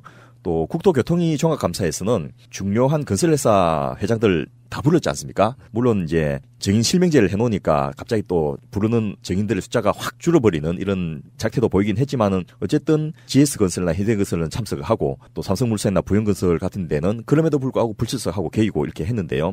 여기서 이제 4대강 단합과 이에 따르는 사회공헌재단 기부금 2천억 왜 아직도 안 냈느냐? 이런 거 따져서 그럼 앞으로 내도록 하겠습니다라는 그 약속 이행 여부를 촉구하고 또 어떻게 받아낼 건가 이런 것까지를 답을 하게 하니까 실질적으로 국민들이 도움이 되는 2천억을 마련하는 계기로 만들었다는 거죠. 그리고 뭐 후분양제나 부실공사 하도급에 대한 문제 같은 질을 통해서 이 건설회사들의 횡포에 대해서 국민들을 보호하는 그런 방침들도 국회의원들이 대변해서 발언을 하셨고요. 기재위에서는 특히나 이 좀 재미난 게 나왔는데요. 조세 햇빛에 나간 돈이 어마어마한 금액이었다. 물론 이것도 이제 해석하기에 따라서 굉장히 복잡합니다. 그 해외 투자 현황을 한국수출은행하고 한국은행 국세청을 이제 불러가지고 분석한 결과를 발표했는데 2008년도부터 2016년까지 국내 대기업이 케이만군도, 버진 아일랜드, 버뮤다, 바하마, 리텐슈타인 등 조세 해피처에 송금한 금액이 594조가 넘는데 국내로 들어온 거는 428조니까 165조가 나가고는 안 들어왔다는 거예요. 이게 이제 그 수출입 결제 대금이나 제3국 투자를 통해서 경유한 금액을 제외하고는 실질적으로 이제 소위 말해서 돈 세탁을 한 금액으로 추정을 가능한데 그 금액이 한 36조 원 정도 되는 것으로 추정이 됐거든요. 그러면 이게 밝혀지는데 이 부분에 대해서 규명을 하고 또 어떻게 추징할 것인가를 담당 부서로부터 답을 하게 함으로써 국민들을 위해서 국부 유출을 막는 그런 기능도 하지 않나 싶습니다. 그 아까 조준웅 특검이 옛날에 한번 파헤쳤던 그 삼성 이건희의 비자금이죠. 일종의 차명 계좌에 있던 돈. 그게 총액이 지금 얼마라고요? 정확하게 4조 4천억 원이죠. 차명 계좌. 예. 이 차명계좌 4조 4천억 원, 요거를 이번 국감에서 자주 까발린 거 아닙니까? 예. 이게 사실 묻혀있던 거를 까발린 건데, 이 일을 이번에 박용진 의원이 했거든요. 예. 그래서 우리 복지국가 소사이어티 정책위원 중에 최병천이라고 하는 분이 있는데, 이 최병천 씨가 19대 국회에서 내가 정무위원회 소속이었던 그 민병두 의원의 보좌관 생활을 4년 내내 했거든요. 사실 그분을 최병천 씨를 민병두 의원에게 이제 제가 추천했거든. 민병두 의원이 제게 복지국가 소사이티의 정책위원 중에서 제게 정책 보좌관 한 명을 보내주십시오. 누구라도 받겠습니다 그러더라고. 내가 고심하다가 누굴 보낼까 하다가 이 최병천 씨를 제가 소개를 해줬더니 묻지도 따지지도 않고 그냥 그 쓰시더라고요. 그 4년 내내 이제 같이 일을 했는데 최병천 씨가 굉장히 일을 많이 했습니다 그 당시에. 그런데 같이 그때 일을 했던 보좌관 한 분이 계시는데 그분이 이름이 김성령이래요.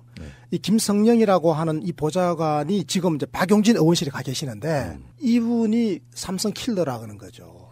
그래서 이분이 이제 박용진 의원실에 취업을 할 거 아니에요. 취업을 하려고 그럴 때 삼성이 취업을 막기 위해서 온갖 수단을 다 동원했다라는 거예요. 참 삼성이 대단하죠. 보좌관 하나 취업하는 거를 막으려고 노력했다는 거죠. 근데 이분이 이번에 한 건 했잖아요. 그래서 그 박용진 의원도 이번에 큰 공을 세웠지만 사실은 이게 아주 유능한 보좌관 한 명이 그렇죠. 얼마나 큰 일을 하는지. 그래서 지금 여기 나온 걸로는 대체적으로 보니까 한 3천억 원 내지 5천억 원 정도로 아마 추가 세수가 나올 거다. 그러니까 4조 4천억 원에서 지금 이자가 붙어 있을 거 아니겠어요? 이제 99%를 추징하면 그러면 아마 한 3천억 내지 5천억. 그러니까 큰 돈 버은 거야.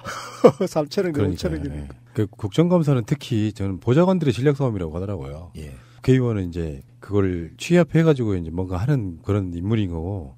자, 어쨌든 고생들 한 결과가 이제 이런 식이에요. 그래도 국정감사에 알짜는 있었다 뭐 이런 식의 이야기가 되는 것 같고요. 그러니까 이런 것을 여야가 서로 제대로 하려고 경쟁을 하고 또 국정감사 20일간 3주간만 하는 것이 아니고 1년 내도록 한다면 얼마나 국회가 생산적이 되겠습니까? 그리고 이 거대한 정부를 견제하면서 국민들이 세금을 낼 수 있는 어떤 명분을 주는 거거든요. 우리 세금이 제대로 쓰인다는 것을 항상 국회에서 세상에 감시하고 있다. 이런 그 신뢰를 주는 것이기 때문에 국정감사가 그 자체로서 비리를 밝혀내고 문제점을 드러내는 것도 있지만은 국민들에게 알린다는 의미에서도 굉장히 중요한 그 역할을 하지 않겠나 싶습니다. 자, 근데 뭐 디테일한 거야.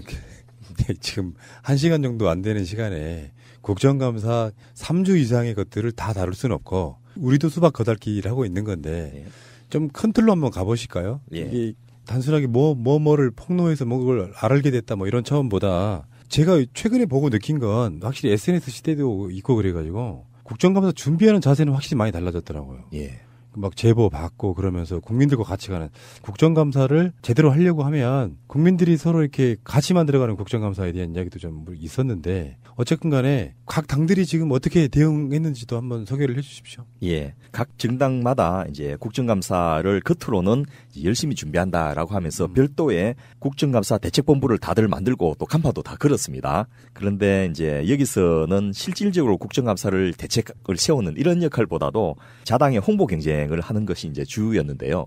뭐 예를 들면 좋은 의미에서 홍보 경쟁으로 더불어민주당이 국감 시작과 동시에 당 홈페이지에 국감 자료실을 한 것을 만들어서 각 소속 의원들이 내는 보도자료를 전부 다 공개를 했어. 오픈을 했어요. 이거 찾아보려면 상임위 찾아서 그 상임위 소속 의원실 찾아서 이렇게 해야 되는데 거기 가보면 모든 상임위의 모든 의원들 보도자료가 다 나오거든요. 그래서 누적으로 한 7,400개, 제가 어젯밤에 마지막으로 점검을 해봤을 때 7,400개, 2017년 국정감사 관련 보도자료만 2,000개가 있었습니다. 이 하나하나가 굉장히 의미 있는 이 보좌관들과 국회의원들의 노력의 산물인데 그런 것들을 공개한다는 의미에서 굉장히 큰 홍보뿐만 아니고 어떤 열린 정당이라는 의미에서도 굉장히 잘했던 것 같고요. 국민의당은 매일 자당 의원들의 활약상을 오늘의 국감 의원 선정이라는 이름으로 이렇게 해서 매주 월요일나 수요일, 금요일을 열리는 최고위원회에서 선정 의원을 발표하고 이 선정된 내용들을 설명하고 이런 걸 했는데 물론 뭐 선정하는 것 자체의 어떤 공정성이나 이런 것들을 갖고 이야기는 할 수 있지만 어쨌든 관련된 의원들이 열심히 하게 하는 이런 효과는 좀 있었던 것 같고요.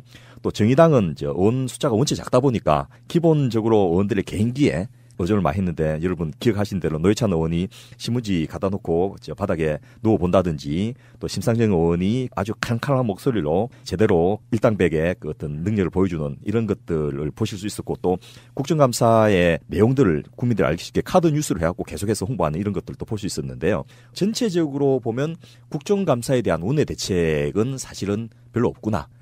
지난번 우리가 국정감사를 감사한다 할 때 김대중 대통령께서 당 총재를 하실 때는 국정감사 대책회의를 직접 주재하시면서 어떤 전략을 수기를 하고 개별 의원들이 준비해온 바를 점검을 하고 또 어떤 사안에 대해서는 같이 그 여러 상임위에서 나눠서 집중적으로 공개하자 이런 역할을 배분을 하고 이렇게 했는데요. 그게 뭐냐면 어떤 하나의 사안이 하나의 상임위에 끝난 경우는 별로 없거든요. 교문위에서 있는 사안이 기재위에도 가고 정무위에도 가고 이렇게 나눠져서 다각도로 공격해야지 제대로 실체를 밝혀낼 수 있고 또 어떤 홍보 효과도 얻을 수 있는데 그런 상임위별 역할 분담이나 의원별 역할 분담 상임위 내에서 팀을 짜가지고 이 사안에 대해서 돌아가면서 질문을 나눠서 하자. 이런 것들이 요즘은 거의 이루어지지 않는 것들도 상당히 이제 정당의 존재 의무가 의미가 사라지는 큰 문제가 아닌가 싶고 무엇보다도 국정감사 우수 의원이 항상 공천에서 배제되는 이런 시스템이 바뀌지 않는 이상 예, 이거는 별로 기대하기가 어렵지 않겠나 싶습니다. 예.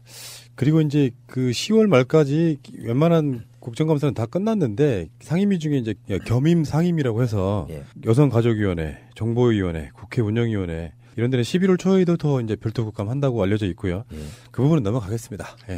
자, 근데 제 생각들은 그래요. 우리 같은 사람들은 이런 생각해요. 뭐 3, 4주 짧은 기간에 국정감사를 1,000개가 넘는 피감기관을 한다. 이 자체가 저는 효율성이 좀 떨어진다고 보고 기본적으로 국회는 국정감사라고 하지 않아도 행정부를 견제하게 돼 있기 때문에 1년 내내 행정부에 대한 이야기를 할 수는 있는 거잖아요. 근데 딱히 국정감사라고 정해놓고 이제 몰아치기 한번 하는 거라고 저는 보는데 그런 면에서 일단 제 생각은 국정감사라는 걸 따로 없애고 상시국감도 전 나쁘지 않다고 보거든요. 그런 형태로 가는 게 원래 국회 임무에 맞지 않습니까? 예. 그래서 이제 국정감사를 구조적으로 어떻게 바꿀 것인지는 지난 시간에도 한번 저희가 언급을 했는데요. 첫째, 피감기관의 숫자가 너무 많다.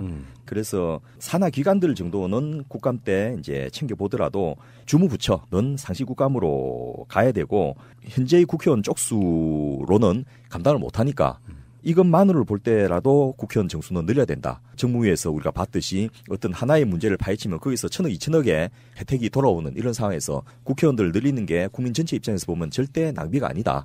낭비적인 국회의원을 뽑는 구조가 문제이지 국회의원 숫자가 늘리는 거는 절대 낭비가 아니다. 이 말을 꼭 우리가 짚고 넘어가야 될 것 같고요. 여기서 잠깐요.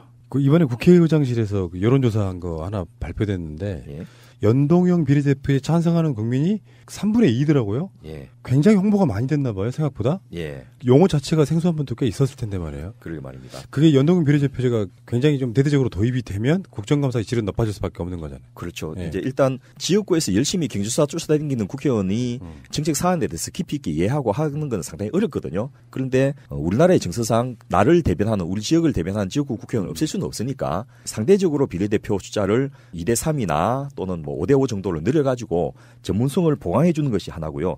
두 번째는 이제 짧은 국정감사 기간을 어떻게 커버할 것이니까 그게 이제 미국 같은 데서 다양한 소위원회를 수시로 개최한다든지 감독 청문회를 상시적으로 열어서 회기 내내 진행하도록 하면 얼마든지 국정감사가 상시 국감이 될 수 있도록 하는 것이 가능하고 특히나 중요한 주제별로 조사 청문회 이런 제도를 지금같이 뭐 아주 어려운 이 특검이나 이런 제도가 아니고 조사청문회 정도를 해가지고 실제로 모여서 들어보는 이런 시간을 가진다면 국회의 역할과 기능이 강화될 수 있고 국회의 기능이 강화돼야지 국민의 권익을 대변할 수가 있거든요. 지금은 너무나 이 정부의 규모와 능력에 비해서 국회의 능력이 많이 불균형돼서 처져 있기 때문에 상대적으로 국회를 키워가지고 적절한 균형을 만들어주는 것이 체크앤 밸런스 국민들에게 굉장히 도움이 된다. 마지막으로 앞서 말씀드렸던 대로 선출 구조를 바꿔가지고 양질의 국회의원들이 제대로 일할 수 있는 그런 선거 구조를 가져가는 것이 근본적인 해결책이 아닌가 싶습니다. 근데 여러분 그 개헌 때 선거제도도 좀 바뀌었으면 좋겠다 우리가 이런 열망을 갖고 있지 않습니까? 그 연동형 비례대표제 그러니까 독일식 정당 명부식 비례대표제 이런 걸 우리가 하고 싶은 거잖아요. 자, 그래서 이번에 그 헌법 개정 특별위원회가 국회에서 활약을 하고 있는데 이게 기대가 큰데 근데 최근에 보도 나온 거 보면 약간 좀 걱정이 돼요. 국회 헌법 개정 특별위원회 자문위원회라고 하는 게 이제 활동을 마무리해가지고 자문 보고서를 국회에다가 지금 이제 제출을 하려고 거의 막바지 준비를 하고 있는데 그 자문위원장 그러니까 국회 헌법 개정 특별위원회 자문위원장이 김형호 전 국회의장이에요. 근데 이분이 이제 보도자료를 냈는데 그 내용의 이제 기조는 이런 거예요. 대통령의 권한은 축소한다. 그런데 그 구체적인 개헌의 내용을 보면 이제 상시 국회 제도를 도입하자. 이런 게 있어요. 그래서 상시 국회라고 하는 게 아까 우리 푸른나무께서 말씀하신 대로 그 몰아치기 해가지고 벼락치기로 하는 이런 기존의 국감 제도 같은 거의 단점을 좀 보완할 수 있지 않겠습니까? 이런 건 괜찮은데 문제는 이거예요. 양원제를 도입하되 국회의원 정수는 현재 300인을 유지한다. 이런 거를 개헌의 방향으로 지금 넣겠다는 이야기를 하는 거거든요. 그래서 이런 거 보니까 정신이 하나도 없구나. 이런 생각이 드는 거예요. 우리가 뭐 연방제 국가도 아닌데 뭐 양원제 이야기가 나오고. 기득권만 지키겠다는 거네요. 그리고 국회의원 숫자를 지금 정수를 유지하게 되면 이거는 그러면 제대로 된 그 선진국형의 정치제도, 선거제도 그리고 다양성을 인정하는 다당제의 합의제 민주주의 정치 구도하고는 전혀 관심 없이 기존의 기득권만 지키겠다는 거 아니겠습니까? 굉장히 좀 실망스럽고요. 그래서 제가 가만 보니까 야 이게 결국은 선거제도 그대로 두고 저 국회의원들 그대로 두고 그러니까 촛불혁명 이전에 구성된 저 국회를 사실상 앞으로도 그대로 온전시키면서 지금 그 대통령이 가지고 있는 권한의 상당한 부분을 특히 내치를 가져가겠다는 거잖아요, 국회가. 그러니까 대통령 권한과 총리 권한을 이렇게 나누어 가지고 이원 집정부제 형태의 혼합정부를 구성하자라고 하는 게 지금 이게 자문위원회 다수 의견이래요. 이게 개헌이 되기가 어렵겠구나. 개헌은 물 건너가겠구나. 이런 생각이 드네요. 지금 그 부분에 대해 여러 가지 설왕설래가 있는데 그래서 이제 문재인 대통령도 아마 그걸 약간 직감하는 것 같아요. 권력 구조 개편하는 건 맞추기가 힘들다. 근데 공약이니까 헌법에다가 인권, 복지, 지방 분권 이런 것들을 가치를 넣는 방식으로 권력 구조는 뭐 서로 합의가 안 되면 못 바꾸는 거 아니겠어요? 그런 상태로라도 내년 지방선거 동시로 국민투표를 실시하지 않을까 이런 생각을 해보는데. 야 대단합니다. 사실은 우리 푸른나무께서 정말 대단한 직관력을 가지고 계세요. 제가 볼 때는. 바로 그거예요 지금. 그러니까 개헌이 쉽지가 않을 것 같아요. 그러니까 지금 자유한국당 있지 않습니까? 홍준표 세력은 개헌을 안 하고 싶은 거예요 지금. 이대로 가고 싶은 거예요. 개헌해가지고 기존의 틀을 바꾸면 적폐 세력에게는 무조건 손해될 일만 생기는 거예요 지금. 안 하고 이대로 그냥 가고 싶은 거예요. 그리고 뭐 기본권을 강화한다고 그러잖아요. 기본권 강화한다라고 하는 것은 복지를 헌법에서 더 강화하겠다고 넣자라는 거잖아요. 여성의 인권, 아동의 권리 이렇게 되면 복지 더 하자라는 이야기잖아. 그리고 선거 때 함께 치러야 되잖아요. 선거 때 지방선거할 때 개헌투표 같이 하게 되면 개헌투표 찬성하면서 문재인 정부가 지지하는 후보들 다 찍어버릴 거란 말이에요. 그런 측면이 있죠. 그렇게 됩니다. 그걸 홍준표가 알아요. 그러니까 홍준표는 내년 지방선거 때 개헌투표를 같이 하는 거를 어떻게든 피하고 싶은 겁니다. 본의 아니게 사실 문재인 대통령은요. 네. 본인 입장에서는 개헌하는 것 자체가 불편한 걸 수도 있거든요. 그런데 문재인 대통령은 정말 하고 싶어 하는 게 있어요. 제가 알기로는 두 가지예요. 하나는 인권 변호사 출신이잖아. 기본권이 좀 더 강화돼야 되겠는 거예요. 우리 헌법 전문 자세히 읽어보세요. 읽어보면 기본권 조항이 다 들어가 있습니다. 자유권 들어가 있고요. 그다음에 정치권 들어가 있고요. 사회권 다 들어가 있습니다. 그런데 특히 이 사회권 분야가 좀 취약해요. 좀 모호하고 애매해요. 그래서 이걸 보다 좀 구체화하고 강화시키는 표현들이 들어가야 되거든요. 예를 들면 뭐 아동의 권리 그러면 구체적으로 들어가 버려야 되고 건강할 권리 그러면 국민의 건강할 권리를 좀 더 명시화해 줘야 하위 법령이 그걸 받을 거거든요. 대통령께서는 이 기본권 강화를 꼭 하고 싶은 거예요. 또 하나 더 하고 싶은 게 있어요. 지방분권이에요. 지방분권 조항을 집어넣고 싶은 거예요. 거기다가. 근데 요거는 이제 국회에서도 지금 해야 된다라고 하는 대의 명분이 써 있어요. 그래서 국회에서 요 정도까지는 합의가 될 텐데 아마 권력 구조 문제는 합의가 안 될 겁니다. 그래서 이원 집정부제를 국회 다수 국회의원들은 하고 싶어 하는데 정부에서는 그에 대해서는 좀 이견이 있고 그리고 국민들 다수가 그에 대해서는 좀 또 이견이 있지 않습니까? 그래서 이게 합의하기가 쉽지 않을 거기 때문에 결과적으로 그러면 이제 둘 중에 하나입니다. 권력 구조 문제는 손대지 않고 기본권이라든지 지방분권 문제 정도의 내용을 담은 개헌안을 내년 지방선거 때 함께 처리하는 방안이 하나가 있고 아니면 이거조차도 무산되는 방안이 있는데 보수 세력 입장에서는 이거조차도 무산시키는데 정치적 이득이 있기 때문에 저는 아마 무산되지 않겠는데 이런 전망을 해봅니다.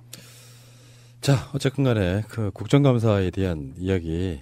예전에는 이제 국정감사라고 하는 게 보여주는 독재 시절에 있잖아요. 독재 시절에는 국정감사를 통해서 그런 투쟁도 하고 그러던 야당 의원들이 꽤 있었던 걸로 기억하고 어쨌든 이제 좀 앞으로의 국정감사는 좀 스마트해지면 좋겠다 이 생각을 해보거든요. 스마트해진다는 개념이 선택과 집중 확실하게 하고 정말 핵심이 뭔지 딱 꽂아서 우리 같은 일반 국민들이 같이 참여할 수 있는 형태로 해서 이게 같이 만들어낸 국정감사 있으면 좋겠다고 생각이 들고 정권 정부라고 해서 저는 무조건 지지는 좀 이상하다고 봐요. 각 부처 하다못해 국정원 같은 각 부처에 쌓여있는 적폐들을 국회가 감시하지 않으면 결코 그 적폐가 쉽게 사그러들지 않는다는 측면에서 국회의 역할은 충분히 필요하고 그렇게 돼야만 문재인 정부의 성공도 바랄 수 있다 저는 그렇게 생각을 하는 입장이거든요. 뭐 다 동감하시리라고 생각하고요. 자 어찌됐건 국정감사 그 많은 분량을 우리는 천재적으로 1시간 내에 거의 풀어냈습니다. 제가 한 개 더 드리고 싶은 게 있는데 사실은 자유한국당 의원도 잘하면 우리가 칭찬해 줘야 되는 거 아닙니까? 근데 제가 한번 칭찬해 줄 사례를 하나 갖고 왔어요. 이게 자유한국당의 김상훈 의원이라는 분인데 사실 저는 이분이 어떻게 생겼는지도 몰라요. 저도 몰라요. 그런데 이분이 정말 대단한 거를 찾아냈어요. 이거는 저는 문제 제기를 잘했다고 보는데요. 우리가 국민건강보험에서 본인 부담금 상한제라고 있다고 했잖아요. 소득 수준에 따라 가지고 본인 부담금을 연간 일정 금액 이상은 내지 않도록 하자라고 하는 게 있거든요. 그것을 우리 오랫동안 시민운동에서는 100만 원 상한제를 하자. 1년 동안 진료비 본인 부담금을 다 합쳤을 때 100만 원까지만 내고 모든 국민이 100만 원 이상 나오는 거는 전부 다 건강보험공단이 책임지게 하자. 그 대신에 우리는 건강보험료를 능력에 따라 가지고 더 내자. 이게 우리 주장이었잖아요. 그런데 이제 지금까지는 이 100만 원 상한제가 아니고 7개의 소득 구간을 나누어 가지고 상한이 다 달라요. 가장 가난한 최하위 구간에는 이게 상한이 122만 원이에요. 122만 원까지는 본인이 내고 나머지는 전부 다 건강보험공단이 내주거든요. 여기에 맨 밑에 있는 분이고요. 그럼 맨 꼭대기에 있는 7번째 분이 요거는 이제 상위 소득 10%인 사람들인데 이게는 상한 금액이요 514만 원이에요. 저 같은 경우는 여기에 속하지 않겠습니까? 상위 10%에. 그러면 저는 514만 원까지 연간 본인 부담금을 제가 다 내면 514만 원 넘어가는 데 대해서는 건강보험이 부담하는 거예요. 가령 연간 진료비가 1,514만 원 나왔으면 1,000만 원을 건강보험이 이제 부담하는 거죠. 그런데 가장 가난한 하위 1구간, 저 같은 경우는 최상위 7번째 구간, 이걸 그럼 뭘 기준으로 나누겠어요? 어떻게 나누겠어요? 내가 얼마 버는지, 그리고 가장 가난한 하위 10%가 그 사람이 누군지 어떻게 알아내겠냐고요. 이거 알아내는 방법을 뭘 써놓은가 하면 이상호 선생님 뭘 썼는지 아세요? 이게 건강보험료를 갖고 따지는 거예요. 건강보험료 낸 사람이 얼마 냈냐 이거지. 줄을 쫙 세워가지고 7개의 덩어리를 나누어가지고 이걸 구분해 왔던 건데, 그런데 우리나라에는 건강보험료를 직장 다니는 사람의 건강보험료를 재산을 기준으로 매겨요? 소득을 기준으로 매겨요? 소득 기준으로 매기잖아요. 그러다 보니까 이명박처럼 소득은 한 달에 100만 원밖에 없어요. 그러면 건강보험료 3만 600원을 지간했거든. 100만 원밖에 못 버니까 3만 600원만 낸 거야. 그러니까 맨 하위 10%에 속해 있는 거야. 근데 집에 재산이 100억이 있는 거야. 황당하지 않아요? 100억 재산 가진 사람이 가장 가난한 국민으로 분류돼가지고 연간 본인 부담금 상한제 122만 원 맨 밑에 구간에 적용되고 있는 거예요.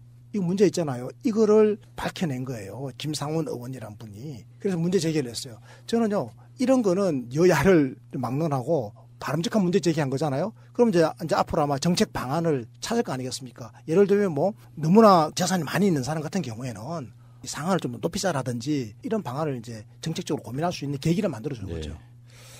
알겠습니다. 그런 당에도 그런 분이 계시는군요.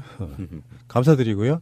제가 봤을 때는 더불어민주당이나 정의당 쪽의 분들도 굉장히 열심히 하시는 분들 많고 아마 거의 뭐 쌍코피 터뜨렸을 분들, 특히 보좌관분들 고생하셨다는 말씀을 드리고요. 우리도 국정감사를 놓고 이제 한번 숟가락 한번 얹어봤습니다. 좋은 시간이었습니다. 다음 주에 뵙겠습니다. 고맙습니다. 고맙습니다. 쉽지 않겠습니까? 애청자 여러분, 우리 계열사입니다. 맞습니다. 계열사 맞아요. 계열사 반개 미링이 있어 실속은 별로 없는데, 계열사들이 은근히 있는데, 그 중에서 가장 컨텐츠로는 알짜가 아닌가 싶은 생각이 드는데, 사실 팟캐스트라고 하는 공간이요. 빈익빈 부익부가 굉장히 가중화된 공간이에요. 맞아요. 자본주의의 극점을 보는 거라서, 제가 듣고 있기에 상위 20위권 정도의 팟캐스트가 전체 다운로드의 80% 이상을 잡아먹는다. 10,000개 중에서 이런 느낌 갖고 있는데, 그 중에서 내가 정치, 정책 이런 쪽에 소양을 좀 쌓고 싶다 하시면은, 우리나라 최고의 복지 싱크탱크라고 할 수 있는 복지과 소사이어티 방송을 이렇게 의무적으로라도 좀 들으셔야만이 나중에 어디 좋은 자리 갔을 때 유식하다는 소리 듣습니다. 맞습니다. 네. 국민 라디오 책에서도 좀 안타까워하는 것 같아요. 자기네들이 봤을 때 PD 입장에서 제일 많이 준비해오고 시나리오를 늘 다 준비해오거든요. 그리고 콘텐츠가 정말 좋다고 그래요. 그런데 이게 이제 그렇게 많은 분들이 듣질 않고 순위가 이게 뭐 5개월 동안 거의 제자리 걸음이니까 처음 시작할 때도 한 200~300위권이었는데 지금도 200~300위권으로 맴돌고 있으니 그러니까 좀 안타깝죠, PD들도. 그래서 좀 힘을 좀 실어 주십시오. 이게 요즘은 또 그 휴대전화에 팟빵 구독하기 그 기능이 또 없어져 버렸더라고요. 그 희한해요. 구독과 기능이 있죠. 왜 없어요? 아니 그게 없어져가지고 요즘은 그 캐시로 전환되는 거 있잖아요. 무료 캐시 적립 시자가 뜨고 그리고 그게 없어져 버렸어요. 그래가지고 옛날에는 구독하기 해놓으면 구독하기를 누르면 이제 구독하기가 없어진 게 아니고 구독하기가 없어지면 이 SNS 안 되는 거고요. 팟빵 앱을 이렇게 보시면 딱 펼치잖아요. 팟빵 앱을 딱 펼치면 이 중에 마이라고 있어요. 마이. 네. 이걸 누르면 여기 구독 목록도 있고 다운로드 목록도 있고 다 나오거든요. 마이라고 하는 걸 눌러야 네, 오른쪽 하단에 마이라고 있는데 거기 보면은 구독된 팟캐스트들이 쭉 리스트가 나옵니다. 보시고요. 그 옛날에는 우측 상단에 구독하기 표시가 있었는데 그게 그러니까 어디로 내려갔다고요? 저도 오른쪽 하단에. 오른쪽 하단에 마이. 마이 그렇지. 영어로 마이라고 돼 있어요? 내 구독 목록, 내가 쓴 댓글, 내가 지금까지 다운로드 받은 거 이런 게 다 거기에 들어 있어요. 저도 지금 처음 알았습니다. 그거 막 찬이라고 예는 먹었는데 못 찾았는데 오늘 우리 프로나무께서 너무 쉽게 가르쳐 주시네. 아날로그 시대의 이 적폐. 아니에요. 저도 꽤 하는 편인데 그걸 몰랐는데 그걸 좀 알려주시지. 근데 어쨌건 구독하기를 좀 많이 해주시고요. 그래서 그 제일 좋은 방법은 그냥 거기 이상이 앞뒤로 똑같잖아요. 이자 상자 이자 앞뒤로 해도 재림 똑같잖아요. 이효리 사촌이십니다. 이게 똑같습니다. 그래서 이상이 재림 석자를 딱 치시면 검색하시면 이상의 칼럼 읽어주는 남자가 뜨거든요. 그러면 그거 좀 열어봐 주시면 지금까지 많습니다. 지금까지 이상 히로 검색했을 가능성이 높아요. 안 나오지 당연히. 이상 2로 검색해 주세요. 이상희 대표님 형님은 이상 1이죠. 1입니다. 확실하죠. 확실합니다. 그리고 그러면 동생은요? 동생은 맨 막내가 이상 10이죠. 근데 저는 제가 봤을 때 청취자분들보다는 복지과 소사이어티 내부자들의 문제가 더 크다고 봅니다. 국회에서 있었던 그 행사에 보니까 어마어마하게 많이 오셨던데 그분들만 들어도 50여 년이 늙었더만. 근데 그게 연결이 잘 안 돼요. 희한해요. 그러니까 내부자들의 문제예요. 그분들만 하루에 정확하게 다운로드만 받아도요 100여 년이 됩니다. 그리고 그냥 외부에서 유입된 분들 합치면 50여 년 들죠. 집토끼부터 잡아야 되겠죠. 그렇지. 집토끼부터 잡아야죠. 저는 새가 날아든다 애청자 여러분을 저희 집토끼라고 생각하겠습니다. 계열사인데 뭔가 좀 이렇게 그 영업 수익이 잘 안 나는 게 있어요. 조금만 도와주시면 저희들 영업 수익을 많이 내가지고 새가 날아든다에 크게 도움이 되도록 하겠습니다. 여러분들이 지금 받고 계시는 어떤 그 건강보험의 여러 가지 혜택 그리고 복지정책의 여러 가지 혜택들을 실질적으로 이렇게 만들어내신 분들의 방송이세요. 이거는 이제 이중에 이분들한테 여러분들이 빚을 진 거예요. 그러면 그 빚을 이렇게 뭐 돈 달라고 그래? 이걸 청취하기로 들어주시면 감사하다는 말씀드리겠고 이상 2로 검색하시거나 이게 검색 안 해도 첫 화면에 나와줘야 되는데 그 정도는 돼야죠. 그래 꼭 검색을 해야 돼요. 이상희로. 또 이 칼럼으로 검색이 안 돼요. 이상희의 칼럼 읽어주는 남자인데 이상희 제 이름 석자만 하면 거의 딱 나옵니다. 알겠습니다. 자, 오늘 퀴즈는 생략하겠습니다. 잠시 후에 오겠습니다. 자, 오늘은 서정훈 씨가 없는 관계로 방송을 쉴 수도 없고 서정훈 씨는 그렇게 생각하잖아요. 5분 동안에 자기 코너가 최고로 그 빛을 발하고 있다 이렇게 생각하는데 모든 것이다. 네, 그렇지. 뭐 충분히 그럴 만합니다. 비주얼이나 목소리나 이런 걸로 보면. 그런데 우리는 이제 뭐 누가 듣냐 안 듣냐 이런 차원보다 단순히 재미를 위해서 갈 수는 없고 최소한 어쩌면요 새가 날아든다 전체로 보면 이 방송은 재밌으면 안 돼요. 그 깃털처럼 얇은 그 가벼움 그런 재미로 가서는 안 된다고 생각합니다. 묵직하게 우리는 가야 될 길 가야 된다 이렇게 생각하는 범위 내에서 사실은 10월 달에 있었던 국정감사 이 국정감사들이 얼만큼 잘했고 어떤 의미를 갖고 있고 이런 것들을 마무리를 해야 되는데 그런 걸 해주는 방송은 또 사실은 묵직하게 가는 우리 정연 방송밖에 없다. 저는 그런 자부심을 좀 느끼고 있습니다. 국정감사에 대한 일단 개요를 먼저 말씀드리면은 국정감사는 해년마다 한 번씩 있어요. 한 달 정도. 근데 그 국정감사는 정부 기관 또는 공공성을 갖고 있는 웬만한 기관들은 다 피감 기관이 되는데 문제는 박근혜 정권과 문재인 정부의 중간에 걸쳐 있다는 측면이 있는 거거든요. 근데 새로운 정부가 무슨 적폐랄까 무슨 그런 게 얼마나 있겠습니까? 그러니까 그 부처의 연속 성장에서 봤을 때 지나간 어떤 잘못된 지점들 이런 것들을 파헤치고 시정하고 하는 그런 작업이었다 이렇게 말씀드리고 싶은데요. 뭐 제가 드리는 말씀이 이번 국정감사의 의미는 맞겠죠. 그래서 결론적으로는 이 핑계 저 핑계 되면서 사실 자유한국당이 국정감사를 좀 회피하는 경향도 없지 않아 있고요. 자, 정말 웃기는 것들 이제 하나씩 한번 분석을 한번 해볼게요. 이 사람들은 우리가 그런 이야기를 가끔씩 했어요. 안철수님 대선은 올해 없어요. 근데 왜 저렇게들 막 움직이는지 밑바닥밖에 안 보이는 지지율들 갖고 그 답이 사실상 나온 거죠. 그러니까 내년 6월 지방선거 때 개헌을 같이 하겠다는 게 문재인 대통령의 생각이에요. 공약이기도 하고. 그 뭔가가 이루어져야겠죠. 그 상태에서 서로 간에 꾸는 일종의 동상이몽 같은 거라고 봐야 돼요.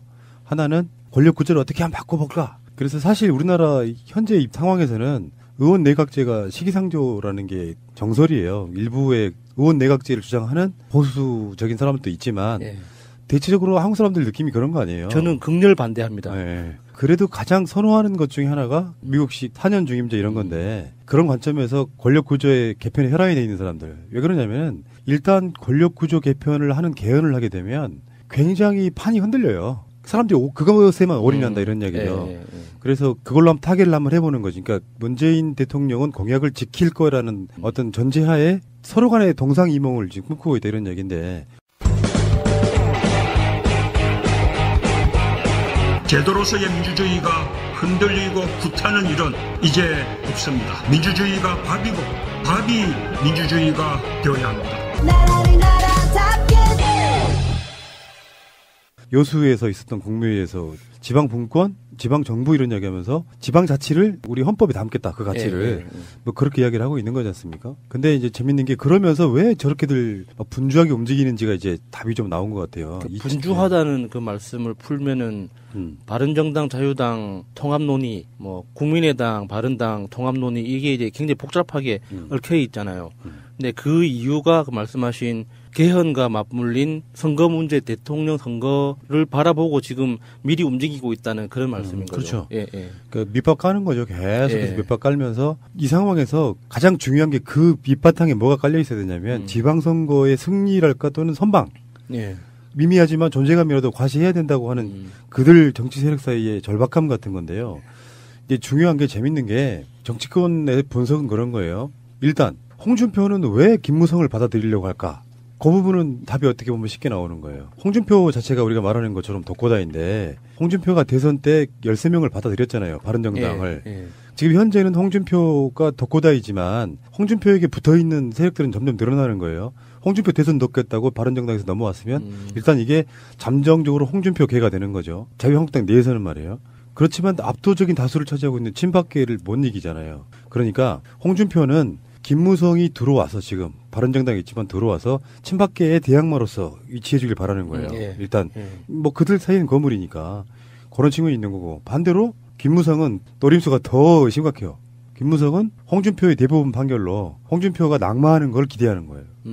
그러면 홍준표 대타로 김무성이 당대표까지 할 수 있는 굉장히 같은 수를 놓고 다른 꿈을 그렇죠. 꾸는 거죠. 예. 빨리 들어가가지고 거기에 다시 밑밥 깔아야 되는데, 내가 당대표 할 수 있을 거 깔아야 되는데 지금 친박 정산이 안 돼가지고 서로 막 뭘 공개하네 마네 폭로하네 마네 하고 있으니 김무성 입장에 답답하죠. 그래서 또 자기들끼리 모여가지고 그걸 모사하라고 하잖아요. 모사꾼들 모여가지고 어떻게 하면 들어갈까 미치는 거예요. 지금 뭐 적폐청산 이런 건 아무 의미 없어. 김무성 대표의 캐릭터가 정말 단적으로 드러나는 게 자기보다 높은 사람, 자기보다 센 사람이 지켜보고 있으면 48시간 안에 무언가를 결정하잖아요.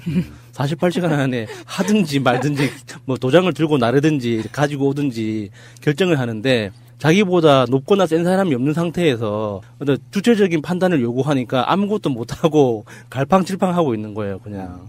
그런 캐릭터가 너무 드러나는 것 같아서 재밌기도 하고, 그 덩치에 그 풍채 정말 좋은 사람이잖아요. 근데 그 자그마한 마음이 보이니까 좀 짜증나기도 하고 귀엽기도 하고 굉장히 복합적인 감정이 들더라고요. 무쩔이라는 표현이 그런 거잖아요. 사실은 간땡이 되게 작은데 대장 노릇 되게 많이 했다 그랬잖아요. 그거에 이제 뭐 씀씀이 좋아서 아마 그런 것도 있을 거라고 보고, 우린 노룩패스 이야기 했지만 원래 그렇게 아주 감정지 하시는 분 아닙니까? 이번에 해외 국정감사 끝나고 귀국하면서는 들어올 때 그렇게 패싱 안 했다고 정확하게 사진이 뜨더라고요. 쩔었네, 무쩔. 아이씨. 그리고 이제 유승민 같은 경우는 제가 전에도 말씀드린 것처럼 본인은 자유한국당으로 돌아가고 싶어 해요. 근데 어떤 내부적으로 바른정당이라고 하는 소규모 정당에서 갈등 관계가 성립이 되면 간단히 말하면 이런 거죠. 유승민은 김무성이 하는 그런 식의 주도가 싫은 거예요. 왜 이런 거 있잖아. 팟캐스트에서 그런 거 있거든요. 굉장히 중요한 아이템인 인터뷰를 다른 사람들이 인터뷰를 먼저 하면 따라한다는 소리 들을까 봐 하기 싫어지는 거 있는 것처럼 김무성이 주도를 해서 유승민 패싱 이런 개념으로 막 나가려고 하잖아요. 그래서라도 자존심이 상해서라도 더 못 나가겠다 이런 측면이 있는 거거든요. 그래서 뭐 자강론으로 이야기 막 하고, 그러니까 유승민 걔들은 자강론, 김무성 걔는 통합론 뭐 이런 식으로 가고는 있는데, 유승민도 안철수랑 합치고 싶은 생각은 죽어도 없다. 그러니까 유승민 입장에서는 13명이 탈당해서 자유당 넘어갔을 때 이미 판가름이 나와버린 거죠. 사실 충분한 의원 숫자가 확보돼 있을 때는 그래도 뭔가 이렇게 운신의 폭이라고 하죠. 어떤 전략이든 연대든 고려해볼 수 있는 변수가 몇 가지 생각해낼 수 있지만, 지금 상황에서는 한 명만 빠져도 교섭단체 지위를 잃어버리잖아요. 그래서 그게 명목상 지위는 대표가 아니지만 바른정당이라는 그 이미지에 대해서 유승민 의원이 가지고 있는 지분이 엄청나게 많잖아요. 실질적인 대표 역할을 하고 있는 거잖아요. 간판 역할을 하고 있는데, 거기에서 유승민의 정치적인 이 영향력 자체가 여기에서 단 한 명만이라도 탈락하면은 완전 쪼그라들어 버리거든요. 그러니까 자기가 큰 목소리를 내기가 힘들죠.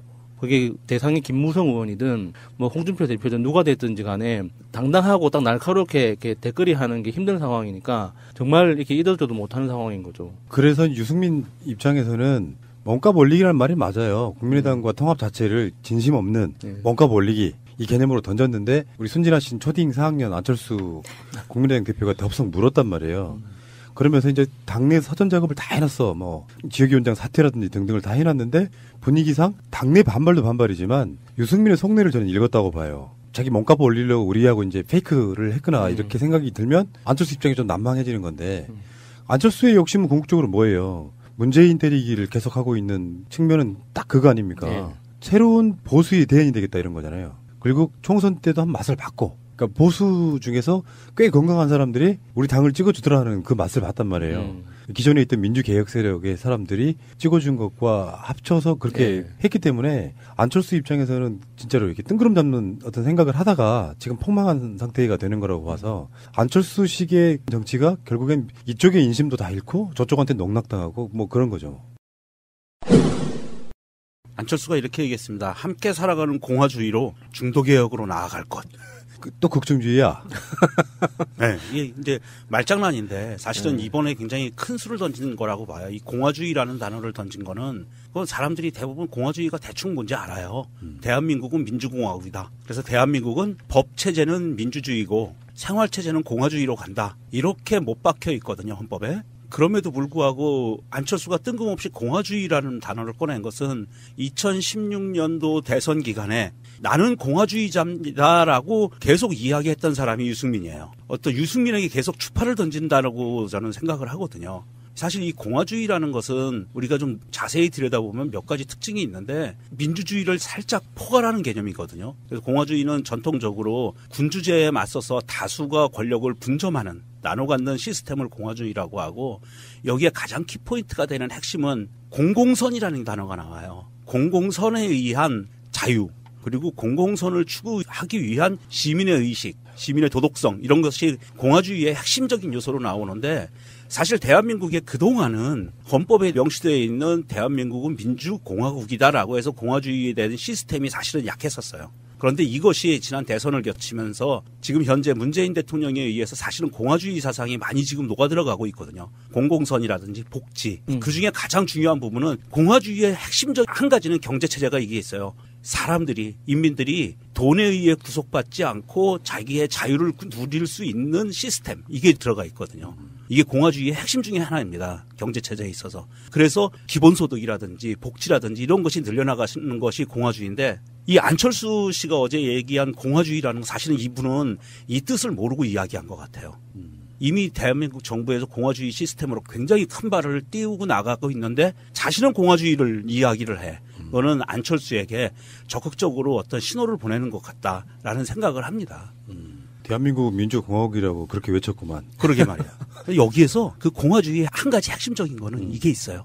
연대사상, 연대주의. 아, 다 말장난이야. 씨, 뭐 그게 얼마나 큰 의미가 있겠어. 이거는 철학이에요. 공화주의의 철학은 시민들끼리의 연대예요. 우리 새날이 추구하는. 연대. 고대도 아니고. 네. 이게 이제 공화주의의 핵심 사상이거든요. 이명박 씨 후배 어떻게 생각하십니까? 자, 고대 출신 답해 주십시오. 응답하라 고대. 죄송합니다. 평생을 두고 석고대지 하십시오. 자, 뭐 정치라고 하는 건 국민의 마음을 얻는 거잖아요. 근데 일종의 기만술이에요. 개헌 자체에 있어서 자기들이 유리한 쪽으로 끌고 가려고 하는. 실제로 이런 세력들은 이제 내각제도 아니고 대통령제도 아닌 이원 집정부제라고 불리우는 그런 방식으로 끌고 가려고 하는 이유가 사실 국회의원 선거 같은 걸 해보면 그런 거 있잖아요. 지역 내에서 지역구 관리만 잘하면 대대선선 해먹고 지금 2세 정치인들도 꽤 많이 배출된 그런 상태 아닙니까? 그러니까 국회 권력은 고스란히 갔대 뭔가 내각제가 아닌 것 같은 뉘앙스를 주려고 대통령에게 허울 좋은 권력 몇 가지만 주겠다 이런 거예요. 책임 총리제 뭐 이렇게 해가지고. 그런 식으로 이제 꼼수를 부려가는 건데 시대는 이미 SNS 시대를 넘어서 기존에 있던 언론들이 좌지우지하는 시대를 넘어버렸단 말이죠. 그러니까 실제로 일반적인 직접적으로 대통령을 뽑는 그래서 대통령의 권력이 집중되어 있는 거 저는 이렇게 보거든요. 예전에는 그 제왕적 대통령제라는 표현을 썼을 때는 이명박근혜한테는 맞는 말인데 민주개혁 세력이 잡았을 때는 그걸 일부러 안 지려고 하잖아요. 근데 가급적이 막 내려주려고 하잖아. 그 대표적인 지방 분권이에요. 박근혜까지만 해도 지방 분권을 어떻게 하면 안 시킬까. 교부금 갖고 막 장난치고. 그런데 지금 현재는 내려주려고 한단 말이에요. 내가 당장 불편해도. 내가 문재인 대통령이라고 하면 안 내려줄 것 같아. 다음부터 해라. 나까지 할게. 근데 그렇게 안 하려고 하잖아요. 그런 관점에서 자기들 권력을 어떻게든지 기득권처럼 유지하고 대통령의 권력은 빼앗고 하는 그 노림수가 있는 거거든요. 실제로 국민들한테 나눠줄 권력은 없는 거예요. 이런 사람들한테. 선거 넘어가면 안 되고 저는 내년 지방선거 때 굳이 개헌 안 해도 된다고 생각합니다. 저도요. 네. 이번에 그 신고리 오리콕이 공론화위원회 공론화위원회 뭐 그런 방식까지는 아니더라도 중요한 문제에 대해서 공약했다 그래서 그 공약이 안 지킬 생각으로 뭔가를 하면 안 되는 거지만 이미 국회에서 뭐 개헌 특위 같은 걸 통해 가지고 합의가 안 돼. 일단 권력 구조부터가 합의가 안 되는 상태에서 굳이 그거를 공약 지키겠다고 해봐야 저는 별 의미가 없다고 생각하고 이번에 꼭 굳이 계약하겠다 그러면 권력 구조 일단 킵해둔 상태에서 그것만 해도 돼요. 헌법에 담아야 될 가치, 복지, 인권, 지방 뭐 이런 걸 넣는 방식으로 가도 된다고 생각합니다. 그러니까 구조 자체가 어떤 문제가 있기 때문에 구조를 뜯어 고쳐야 된다라는 그 논리잖아요. 지금 제왕적 대통령제를 뜯어 고쳐야 된다고 개헌해야 된다고 주장하는 쪽에서. 그런데 이명박근혜가 제왕적 대통령이라는 그 말을 얼마만큼 극렬하게 극단적으로 누렸는지가 지금 드러나고 있는 상황에서 대통령이 바뀌니까 그 똑같은 권력 구조 안에서도 다르게 행사하고 다르게 사용하고 있는 거잖아요. 그러니까 공화정이라는 것도 그런 개념에서 볼 수 있는 거거든요. 원래는 군주정에서 공화정으로 넘어왔다가 공화정이 사실 황제정으로 넘어가잖아요. 그 역사적인 맥락 자체가. 그러면은 공화정이 어떻게 황제정으로 넘어가게 됐느냐. 국가의 비상사태가 계속 반복적으로 닥치니까 독재관이라는 임시직이 계속 반복적으로 이어지는 거예요. 그래서 그 독재관이라는 그 직책을 공식화시킨 게 일종의 황제의 개념인 거거든요. 그러니까 공화정이라는 그 굉장히 훌륭했던 정치 시스템도 주변 환경이나 공화정이라는 그 시스템 자체가 어떤 황제의 형태를 띌 수 있는 거거든요. 그러니까 이게 우리나라가 지금 당면하고 있는 지금 현재 권력 구조 자체가 대통령제가 옳으냐 그르냐라는 고민도 해야 돼요. 학문적 차원에서는 해야 되는데 현실적인 차원에서는 똑같은 대통령제 안에서도 박정희가 했을 때와 김대중 대통령이 했을 때 그리고 박근혜가 했을 때와 문재인이 했을 때가 어떻게 다른지는 우리가 몸으로 직접 보고 있는 거잖아요. 직접 현실에서 보고 있는 건데 이 시스템 자체가 잘못됐다고 우기기 시작하는 거는 사실 다른 저희가 숨어 있다는 걸 의심할 수밖에 없는 거죠. 근데 상상은 재밌다. 아까 초반에 말씀드렸던 것처럼 2020년까지 문재인 대통령 임기 3년 하고 예. 그리고 당연히 안 받아주지. 그렇게만 하라 그러면 4년 더 할 수 있어. 예. 그 사이에 자기들은 민심의 어떤 흐름을 바꿔보겠다는 거잖아요. 굉장히 귀엽고 깜찍하네요. 그리고 최근에 요 비슷한 논의를 막 해왔던 분 한 분 계시죠. 김종인 씨. 김종인 씨가 최근에 수개월 만에 처음으로 모습 드러내셨다고. 그분의 성향은 이런 거였었거든요. 문재인 대통령이 비대위원장을 시켜줬는데 사실 문재인 대통령 선발을 되게 많이 자르려고 했던 측면에 공천들을 많이 했잖아요. 그러면서 속내는 그런 거였어요. 문재인은 박스권에 갇혀 있기 때문에 문재인으로는 대통령 정권 교체 못해. 그래서 계속 뭔가를 띄우다가 쪼그라들다가 지금 이분 괜히 국회의원 지금 한 날리고. 아이, 아쉬울 게 없는 사람이기 때문에 뭐 요번에 뭐 책도 한 권 써서 뭐 출판 기념회 했다고 하던데 누가 사냐고. 누가 안 사도 뭔 상관이에요. 냈다는 게 중요한 거지. 뭐 돈 많은 사람이 뭐 그럴 수도 있는 거죠. 그런 식으로 굉장히 많이 헛발질하고 계시는 분들이 일부에 있어요 보면. 근데 이분도 이제 이런 얘기가 또 귀 속으로 들리면 설깃해서 또 거기에 또 한 숟갈 얹으려고 하지 않을까. 제가 당원으로서 활동하면서 정말 분노에 차가지고 악에 맞춰서 그 게시판에서 막 24시간 상주하면서 막 욕을 해댔던 유일한 사람이 김종인입니다. 그 노회한 그 욕심, 그 더러운 그 욕망 덩어리가 보이니까 참을 수가 없더라고요. 저는 어떤 상황에서도 그냥 문자 메시지로 화이팅 이게 하나 보내거나 안 그러면은 이렇게 댓글 뭐 좋은 글 있으면 댓글 좋아요 한번 눌러주거나 요 정도 선에서 했지. 제가 직접 게시판에 들러붙어서 김종인 나가라부터 시작해서 아 정말요? 미친 듯이 써적인 적은 별로 없거든요. 정말 싫습니다. 이분에게 CS로 칭합니다. 뭐예요? 추호 스나이퍼. 알겠습니다. 재밌는 상상이었습니다. 진짜 중요한 개헌에는 이 다음 방송에서 이어질 복지라든지 이런 개념이 더 중요하다. 그렇죠. 예. 사실 권력 구조가 중요한 건 아니라고 봐요. 누가 어떤 형태로 국민을 더 위하는가. 적폐청산? 그 다음에 뭐 할 건데 답은 하나밖에 없습니다. 이제는 복지라고 말씀드릴 수밖에 없는 거예요. 그 복지 방송에서 또 다른 얘기 하겠습니다. 새가 날아든다는 여러분들의 하트를 먹고 삽니다. 잊지 않으셨죠? 에피소드 제목을 누르고 플레이가 되면 오른쪽 위에 하트를 꾹 눌러주세요. 오늘도 감사합니다. 더 많은 분들이 들을 수 있도록 하트 꼭 눌러주세요. 정권 연장을 위한 싱크탱크 24번째 시간입니다. 우리가 방송을 1회 할 때마다 1년씩 연장됐으면 좋겠습니다. 25년 동안 연장했는데 오늘 나오신 분들 소개해드리겠습니다. 복지국가 소사이어티 핵심 브레인 이상구 운영위원장님. 예, 반갑습니다. 이상구입니다. 그 브레인이의 브레인 이상희 공동대표님. 안녕하세요. 이 칼럼 진행자 이상희 교수입니다. 일단 숟가락을 확 얹으시네. 네. 요새 이 칼럼 안 돼서 죽겠어. 이 칼럼 안 되지. 서정우 씨 퀴즈맨이 너무 노력을 안 하는 것 같죠? 너무 게을러요. 자기 목소리 패권 자꾸 그것만 내세우니까. 이게 지금 제가 이렇게 말씀드린 이유가 오늘 안 나왔기 때문에 또 우리가 또 그 뒷담화와 배신자 프레임으로 가야 돼요. 어디 갔어요, 근데 퀴즈맨은? 따뜻한 남쪽 나라에 휴양을 하러 갔습니다. 좋을 때다. 네. 이 칼럼이 지금 몇 회쯤 나왔어요? 국민 라디오 이상의 칼럼 읽어주는 남자를 한 지가 벌써 한 5개월 됐죠. 그 문재인 대통령 취임하시고 저희들이 한 보름 뒤에 시작했으니까 지금 5개월 됐죠. 5개월 됐는데 별로 크게 이렇게 발전이 없고 매 제자리 걸음이에요.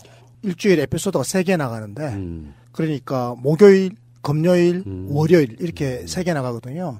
그런데 뭐 여전히 그냥 200위권, 300위권을 맴돌고 있어요. 그래서 우리 존경하는 프로나무께서 좀 세게 좀 홍보를 해주시고 우리 친애하는 새가 날아든다 애청자들께서 이 칼럼을 많이 좀 청취해 주시면 저희들도 뭐 100위권 안으로 한번 쑥 들어갈 꼭 알아야 할 어제의 뉴스. 박근혜 전 대통령을 집권으로 제명한 홍준표 대표가 서청원 최경환 의원의 운명은 의원총회로 넘겼습니다.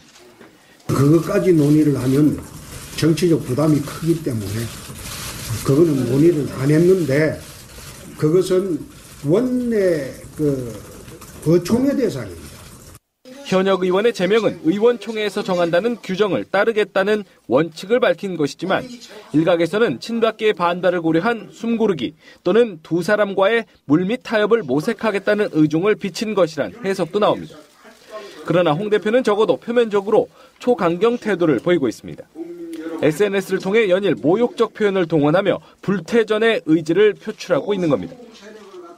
나라와 당을 망친 책임을 지고 조용히 떠나라면서 박 전 대통령을 빌미로 살아나 보려 몸부림치는 것이 비겁하고 측은하다고 비난했습니다. 이를 두고 일각에서는 고도의 정치적 계산이 깔려 있다는 지적도 내놓고 있습니다. 바른정당 자강파인 하태경 의원은 홍 대표의 파상 공세는 바른정당 통합파의 복당을 위한 길터주기라는 의혹을 제기했습니다.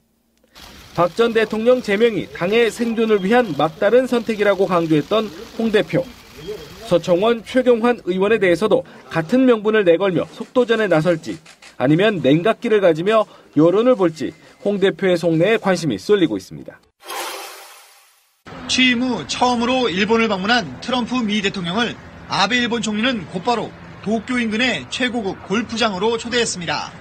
두 정상은 우선 미일 동맹을 더욱 위대하게 만들자는 글이 새겨진 모자를 교환한 뒤 점심으로 햄버거를 함께 먹으며 격이 없는 대화를 나눴습니다. 아웃폴의 골프회동에는 세계 랭킹 4위인 일본인 프로골퍼 마츠야마 히데키 선수까지 참여해 분위기를 돋웠습니다. ゴルフ場であればお互いに、リラックスで、難しい、話題もですね、時々織り交ぜながらゆっくりと、突っ込んだ話ができたと。 두 정상은 저녁에는 제 뒤로 보이는 긴자의 최고급 철판 요리집에서 부부 동반 만찬을 합니다. 아베 총리는 모레까지 이어지는 트럼프 대통령의 방일 기간 동안 무려 4차례나 식사를 함께할 예정입니다. 두 정상의 밀월 관계는 내일 공식 정상회담에서 더욱 선명하게 드러날 전망입니다. 트럼프 대통령은 주일 미군을 대상으로 한 연설에서 북한에 대해 거듭 경고의 메시지를 보냈습니다. No dictator, no regime, and no nation should underestimate ever American resolve. 교도통신은 트럼프 대통령이 최근 일본 열도를 통과한 북한 미사일을 자위대가 요격하지 않은 것에 대해 불만을 나타낸 사실이 밝혀졌다며 정상회담에서 일본이 보다 적극적으로 북한에 대응해달라고 주문할 가능성도 있다고 전망했습니다. 금융권 채용비리 논란에 불을 지핀 지난해 우리은행 신입사원 공개채용 추천 문건. 추천인란에 금융감독원 직원, 은행 VIP 등 이해관계자들 명단이 버젓이 올라 있습니다. 무더기 특혜 채용이 의심되는 대목으로 조만간 검찰 수사가 있을 전망입니다. 금융당국에서도 이런 채용 추천 제도를 금융권 채용 비리의 통로라고 지목하고 채용 추천 제도 집중 점검에 나섰습니다. 우선 14개 시중은행들을 상대로 채용 추천 요건이나 절차, 내부 규정을 자체 점검한 뒤 이달 말까지 보고하도록 했습니다. 각 은행의 자체 점검 결과에서 문제가 있다고 판단하면 즉각 현장 점검에 나선다는 방침입니다. 이뿐 아니라 자기소개서에 가족 직업 등 배경을 쓰도록 하는지, 필기시험이나 면접시험의 절차는 공정하게 이루어지는지, 비밀 유지는 어떻게 이루어지는지 등도 꼼꼼히 보고하도록 했습니다. 이번 주부턴 금융권 채용 비리를 전담하는 온오프라인 창구도 만들어 개별 신고도 받습니다. 승진 채용 등 인사청탁이나 서류나 면접 결과 조작, 승진 채용 관련 부당 지시, 인사 관련 금품 수수 등이 대상입니다. 채용 비리 문제가 이광구 우리은행장 사퇴와 이병삼 전 금감원 부원장보 구속까지 일파만파 퍼지고 있습니다. 부총리가 취업준비생 부모의 마음으로 비리를 뿌리 뽑겠다는 강력한 의지도 밝힌 만큼 조사 속도에 탄력이 붙을 전망입니다. 방송 중간에 좋아요를 눌러주시면 새날팀들에게 큰 힘이 됩니다. 미리 감사합니다. 트위터가 진짜 언론입니다. 최근에 국민의당, 바른정당 통합이라든지 자유한국당에 돌아가려고 하는 바른정당 통합파라든지 등등의 여러 가지 정치적으로 보면 꿈틀거리는 것 같은 그런 느낌. 그 느낌이 왜 그러는지 정답이 나왔습니다. 일단 그 이야기부터 먼저 하고 이야기 한번 해볼게요. 문재인 대통령 임기를 2020년까지로 하고 2020년에 국회의원 임기가 끝나니 그 국회의원 임기가 끝나는 거를 대통령 임기와 맞추자. 이런 아이디어들이 참신하게 돌아다닌다는 거예요. 그러니까 이를테면 간단히 말하면 이런 겁니다. 이제 원래 개헌을 하게 되면 현직 대통령은 대상자가 아니다 뭐 이런 식의 이야기가 있잖아요. 근데 그건 뭐 사람이 하는 일이니까 문재인 대통령한테 다음 대선을 한 번 더 할 기회를 주고 그래서 국회의원 선거와 대통령 선거를 똑같이 맞추자. 그러니까 4년 중임제로 개헌을 하고 문재인 대통령한테는 한 번의 기회를 더 한 주고 번에 더 기회를 주는 걸로 이렇게. 당연히 임기를 2년씩이나 단축하라 그러면 누가 해요 그거를. 그렇죠. 2년은 정말 크네요. 그렇죠. 지금도 하루하루 가는 거 안타까워하고 있는 사람이 얼마나 많은데. 그러니까 그런 식의 아이디어가 지금 나오고 있다 이런 이야기입니다. 그래서 이 재밌는 게